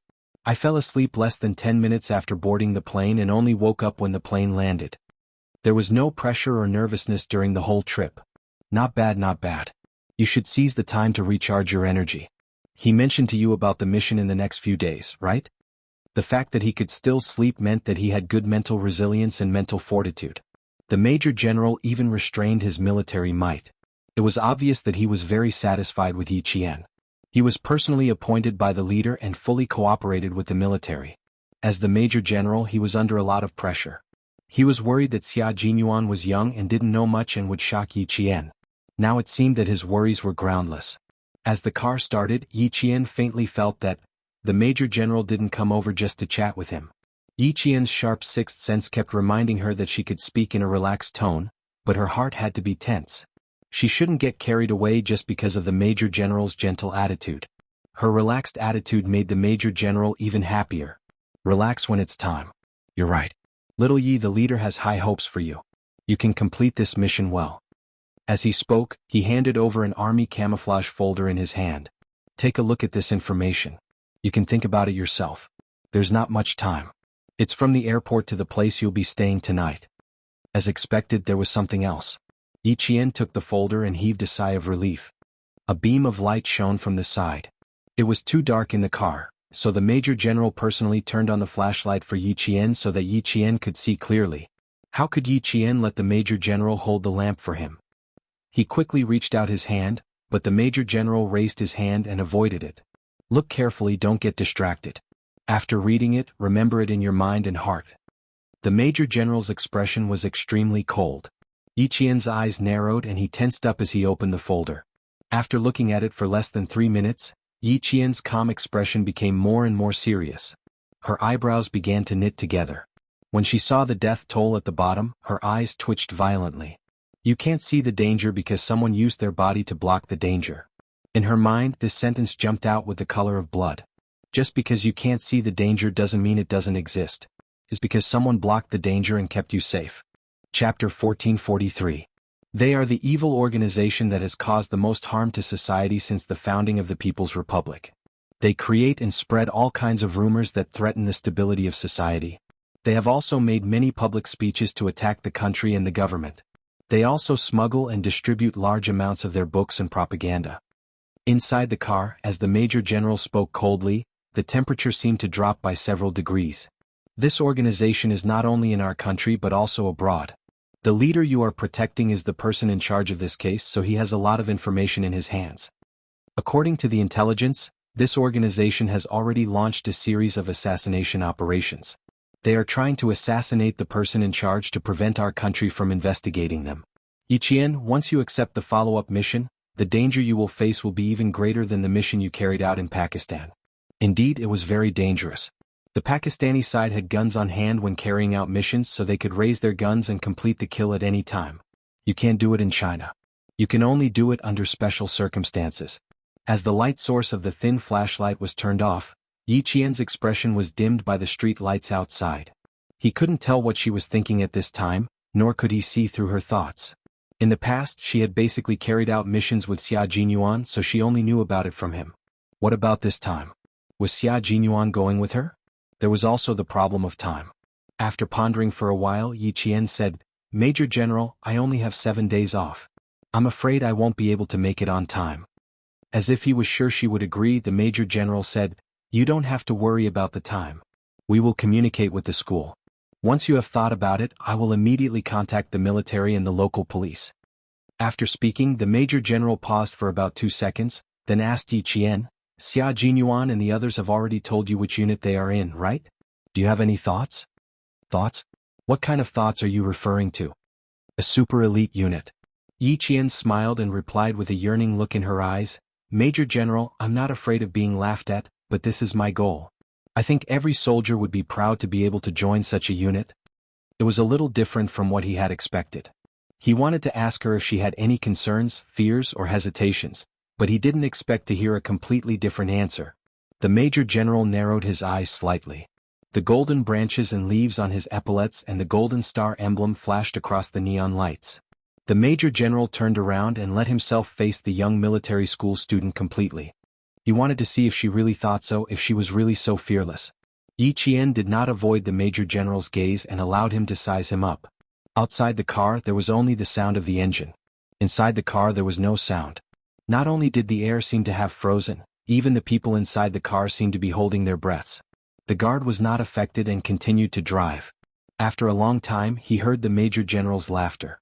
It was light and gratifying, and he was happier than if he had won a battle. "Good, good, good." Without any more words, the Major General repeated the word "good" repeatedly to express his happiness. Such a female soldier, such an outstanding female soldier, a heroine. In the other car, G3 said to Xia Jinyuan, who was sitting by the window, "The Major General came personally and ordered Yi Qian to go alone. Q King, something is not right." He could already smell the danger. However, Q King looked so calm that he wondered if he was overthinking things. Otherwise, as a boyfriend, how could Q King not feel anything? It was impossible for him to not feel anything. Chapter 1444. The Major General had personally come over and called Yi Qian to the car alone. This matter was already unusual, so there was no need to think too much about it. There's nothing unusual about it. The leader she's protecting is not ordinary. After the celebration, it's not impossible for there to be some follow-up missions. Didn't we experience it before? Xia Jinyuan said calmly. His elegant and handsome face was expressionless. There was only an unfathomable calmness on his face. "If she has a solo mission, the military will not let us know. I have no right to ask." In short, he would not interfere with Yi Qian's actions, nor would he ask about her actions. This was the most basic principle of a soldier. The taciturn G3 suddenly looked up at Xia Jinyuan. "Yi Qian is your girlfriend. Aren't you worried?" "Is there any use in worrying?" Faced with his comrade's surprise, Xia Jinyuan smiled calmly. "Is there any use in worrying during a mission? G3, Yi Qian is my girlfriend and also my comrade. On the battlefield, I will fight side by side with Yi Qian just like how I fight side by side with you guys. When we are on a mission, I will work side by side with Yi Qian just like how we divide the work. We are not just lovers. We are also comrades in arms who protect our country. When she is on a mission, I pray that she returns safely and that she completes the mission perfectly. Of course I will be worried about her. That's why I pay great attention to her training. I will turn my worries into harsh training so that she can complete the mission with her own abilities and return safely." Xia Jinyuan and Yi Jian's love didn't involve too much romance and love. Their love and their interactions were strict, encouraging, supporting, and waiting for each other, because there were too many unknowns and too many dangers in love. There was no way for the two of them to be together forever. Only by putting their lives on the line could they make each other feel at ease. G3 was speechless for a long time after hearing this. After at least 5 minutes, he nodded gently. "I understand. It was a different kind of love, a different way of getting along with each other. It was a unique love between Q King and Yi Qian." That night, Xia Jinyuan did not meet up with Yi Qian. At 4 o'clock in the morning the next day, Xia Jinyuan saw Yi Qian, who was dressed in a low-key outfit, pass by him. He was responsible for keeping watch in the dark while she was responsible for personal protection. They each had their own duties and did not disturb each other. "Director, this way please." Yi Qian, who had only slept for 3 hours that night, memorized the leader's itinerary. He spent 2 hours checking the places that the Director General would need to pass through during the day, confirming where there were blind spots and where there might be danger. Yi Qian went through all these details in advance. The Director General was not tall and was a little thin, but he walked with vigor. Although there were gray hairs on his temples, his vigor was better than that of a young man. Faced with the female soldiers sent by the military, the Director General felt a little sorry for them when he first saw them, but there was no point in saying more, so he could only accept it. "Xiaoyi, walk behind me. You don't have to block everything in front of me." At 4 o'clock in the morning, all the leaders were immersed in their work. The 54-year-old Director General did not want Yi Qian to protect him with his life, so he reminded him from time to time. Yi Qian, who was dressed like a translator, smiled and said, "Don't worry, nothing will happen." Chapter 1445. The Director General wanted to walk to the front so that Yi Qian could protect him. He escorted the Director General to the bulletproof car. This was Yi Qian's second mission to protect a leader. He did not have any stage fright or fear. The soldier driving the car was from Zhongnanhai. Coincidentally, Yi Qian had trained with him in the underground training room of an abandoned factory in the southern province. When he saw Yi Qian last night, the soldier was surprised. The bulletproof car drove to the city gate tower. The car was not slow, but it was very stable and did not shake at all. The Director General was wearing a gray Chinese tunic suit. He did not forget to tidy himself up after getting into the car so that he would not be rude to the leader later. Yi Qian was not the only one protecting the leader. There were also soldiers from Zhongnanhai. They were mainly responsible for the journey from the hotel to the city wall. After that, Yi Qian would escort them all the way to the city wall. The celebration began at 10 a.m. All the leaders would prepare to enter the city gate tower in advance. In the controlled capital, the main roads at 4 a.m. seemed to be empty. However, in places where no one knew and no one could see, there were elite special forces hidden. It was autumn in October. Capital was already cold. Yi Qian got out of the bulletproof car and quickly blocked the Director General's blind spot to get out of the car. Someone's gaze fell on her. It was cold and hard, like a cold blade brushing against her scalp. It was the gaze of a sniper hidden nearby. It was very tangible. "Thank you for your hard work, Xiaoyi." The Director General was very polite. Facing a female soldier who was only 4 years older than his granddaughter, the Director General was as kind as an ordinary grandfather. Yi Qian pursed his lips and smiled. "You're welcome. This is my duty. Please come this way and sit in the lounge for a while." "How can I sit still? My heart is surging with emotions. I'm looking forward to the celebration." In the wee hours of the morning, the temperature in Beijing was lower than during the day. When they got out of the car, they could feel the cold wind caressing their faces. The secretary walked at a leisurely pace with the composure of a leader. He chatted with Yi Qian in a relaxed manner. "It has been 15 years since the last military parade. Our country has experienced so many ups and downs in order to achieve the prosperity it has today. In the future, our country will become even stronger and stronger." Yi Qian, who was closest to the Director General, lowered her head and listened attentively. When the Director General asked her a question, she would immediately answer. She was highly focused and made sure that she could hear every word the Director General asked. Time ticked by and the morning sun arrived as scheduled. It was clear and bright like a mirror. On the straight main road, the 17 teams that were being inspected were already prepared. They stood facing the rising sun, waiting for the moment of inspection to arrive. 21 equipment squads were also waiting. There were main battle tanks, tracked infantry fighting vehicles, anti-tank missiles, surface-to-air missiles, aviation missiles, and other high-tech weapons and equipment that were designed and produced by themselves. The air echelon had already taken off and would appear in the sky above the heart of the motherland on time to accept the inspection of tens of thousands of people. This was a grand ceremony that represented the strength of the country and the prosperity of the nation. It was a report from the soldiers of our country to the motherland and the people. It was a celebration of not forgetting history and not forgetting our martyrs to carry on the past and open up the future. All snipers are in position. The city gate tower is ready. The city gate tower is ready. Prepare to enter. Prepare to enter. A cold, metallic voice sounded in Yi Qian's earpiece. She followed the Director General up the city gate tower and walked to the top of the city gate tower amidst the welcoming music. Chapter 1446. At the bottom left corner of the tower, there were people gathered. There were representatives of enterprises, companies, the country, overseas Chinese, and so on. They were all national outstanding representatives who had gone through strict checks and confirmed that they were not carrying any dangerous items. On the other side were ordinary citizens. They were also going to watch the celebration with the country's top leaders. Sun Yaowu was fat.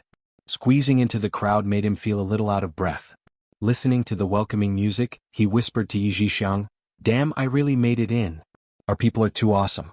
They even managed to get me in here. Tell me, is there anything I can't do in the future? It's a celebration. Haha, I Sun Yaozu can't believe I'm here." He used to be a fugitive who couldn't tell people his real name. Now haha, this feels great. In a flash he had become a good citizen. He could even watch the celebration. Yi Zhixiang was taking a video of herself with a DV camera. She raised her chin proudly and said to her husband, "This is nothing. Our lives will only get better and better."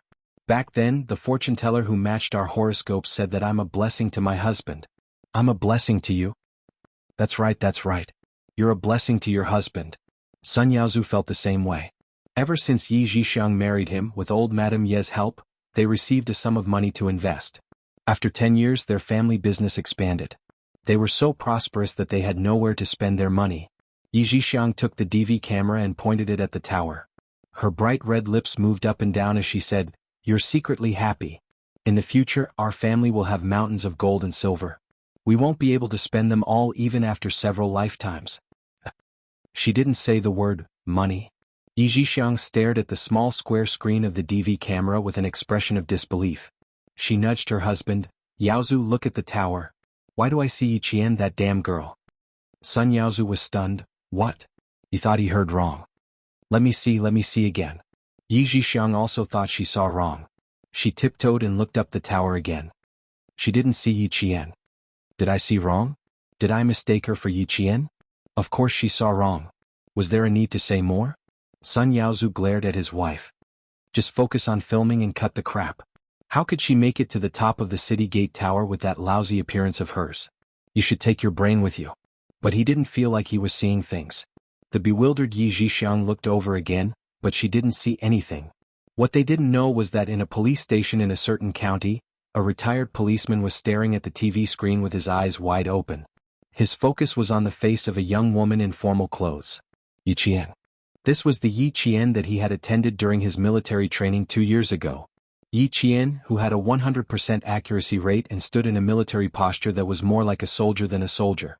She actually accompanied the country's leaders to appear at the grand celebration, and even watched the military parade with many of the leaders. The police officer didn't say anything. He just watched silently and was happy. Back then he had said that the girl Yi Qian would definitely have a bright future. Look, he was right. She had actually come this far. Impressive, too impressive. The police officer wasn't the only one who saw it. And Jessen also saw it. She, who was watching TV at home, screamed, "Yi Qian, Yi Qian. I see Yi Qian." Chapter 1447. After screaming, she immediately covered her mouth and looked around the house. Luckily, she was at home and no one heard her scream. There was no news about Yi Qian attending the celebration. Could it be a secret? She was a military school student now. Inexplicably, and Jessen felt a little nervous. Of course, she felt even more proud. Yi Qian's figure was only caught by one set of cameras and disappeared in less than 3 seconds. It was not because the camera moved away, but because she felt the camera was looking at her and reacted quickly to avoid showing her face. She reacted quickly, but those who were really familiar with her and were watching the television carefully still noticed her. Uncle Chin, who was in the army, secretly wiped the corners of his eyes. Old uncle, you left one step too early. Little Yi is going to be successful, she's going to be successful. They all accompanied the leader to the tower to watch the celebration. You left early and didn't see this scene. No, he had to go to the provincial capital and tell his old uncle. Old Chin, why are you crying? Little Yi is going to be successful, you should be happy. Lu Tuan and political commissar Yen were watching with him. As people who were most familiar with Yi Qian, 3 seconds was enough for them to see Yi Qian. Lu Tuan laughed and said, "I think you're crying from happiness." Of course I'm crying from happiness. Little Yi is going to be successful, we're all happy. Political commissar Yen also laughed and patted Headmaster Chen's shoulder. That's right. You should also relax. In the future little Ye's path will only be wider and wider. She will have great prospects. Principal Chen wiped the corners of his eyes again and smiled. I'm happy. It's a pity that old uncle didn't see it. Next time you go to the provincial capital, bring me along. I'll tell old uncle and let him be happy in the afterlife. The celebration was still going on.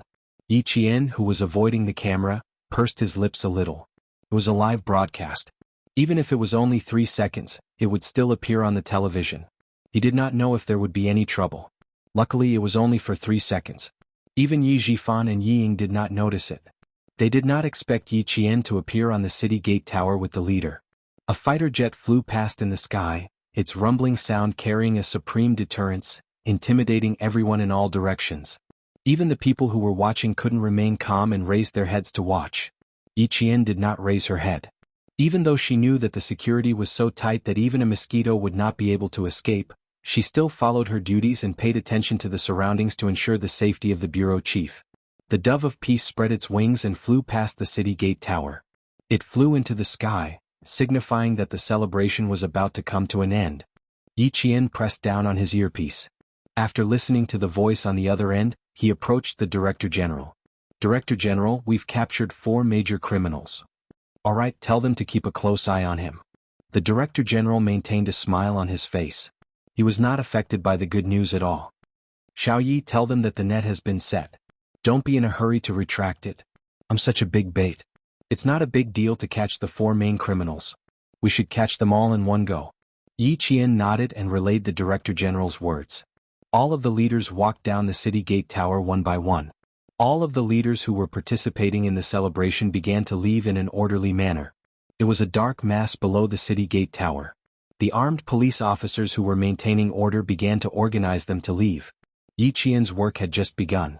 In the crowd, Yi Zhixiang, who was waiting in line to leave, quickly rewound her camera. When a blurry face flashed across the screen, she held her breath and panicked. She pressed the rewind button and slow motion button. Her hands began to tremble. The blood drained from her face in a second. She did not see wrongly. She did not see wrongly. Chapter 1448. I'm not seeing things. I'm not seeing things. The person standing on the city gate tower is her. It's Yi Qian. It's really her. It's really her. Yi Zhixiang was so scared that her limbs were trembling. She stared at the frozen figure, unaware that the audience in front of her had already walked a few meters away. Cold sweat dripped from her forehead. Sun Yaozu, who was walking behind her, didn't know what had happened. His wife hadn't left yet. He impatiently urged her, "Why are you still standing there?" The audience behind them also urged her, "The lady in front, can you please leave first?" Yi Zhixiang didn't know how she walked out. When she woke up, she was already standing on the side of the street. She looked up blankly at her husband, then looked around. Finally, her gaze fell on the city gate tower. It's her. It's really her. I'm not seeing things. Yaozu, I'm not seeing things. She was so scared that her voice couldn't be heard clearly. It was so light that she didn't have any confidence. Sun Yaozu, who was fat, was sweating all over. He was about to take off his sunglasses to wipe the sweat off his forehead with a tissue. He did not notice his wife's strange behavior. He took off his sunglasses and used a tissue to cover his blind eye. He casually replied, "What do you mean I didn't see wrong?" Yi Qian. I just said that I saw Yi Qian. Yi Zhixiang, who had been looking at the city gate tower, blinked lightly and said in a dry voice, "I saw Yi Qian standing on the city gate tower. I'm not seeing things. She's really standing on the city gate tower. She's standing with the country's leader." Sun Yaozu didn't believe her. The muscles on his face trembled. He scolded Yi Zhixiang, "Are you crazy? See for yourself." Yi Zhixiang handed him the camcorder they had brought back from their overseas trip. "Look carefully. See if it's her." Sun Yaozu, who had snatched the camcorder, took a look and fell silent. Then the muscles on his face twitched. He gritted his teeth and said with a ferocious expression, "Damn it. It's really her. It's really that bastard." Yi Qian, whom Sun Yaozu wished he could end with his own hands, was sitting in the car. She was sitting in the car that was used to pick up the Director General, and her gaze was cold as she looked straight ahead. On the side of the road, 2 men stuck their heads out to take a look. They took out their phones and dialed a group of numbers. "Committee member, the car just passed by. We can't see clearly how many people are inside. No matter how many people there are, we're going to do it. Aha, we're going to succeed. We'll all become celebrities and heroes in the country." Someone replied with a loud laugh, full of ferocity. At noon, All the streets were once again open to traffic. Yi Qian's bulletproof car entered the ring road and began to drive towards the suburbs of Beijing. There are 2 cars following behind us. Speed up.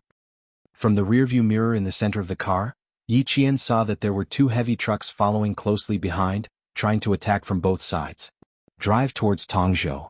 The driver was the soldier who had trained with Yi Qian. He took a look from the rearview mirror and his chiseled face turned cold. They want to run us over. Yes, that's why we're going in the direction of Tongzhou. The highway there is newly repaired, so there are fewer cars. Yi Qian's lips curled up slightly. A faint smile appeared at the corner of his mouth. He was calm and even a little excited. Let's start with a round of Fast and Furious. Fast and Furious? The soldier couldn't help but laugh. He held the steering wheel with one hand and gave Yi Qian an OK sign with his right hand. He began to deliberately tail the 2 heavy trucks behind them.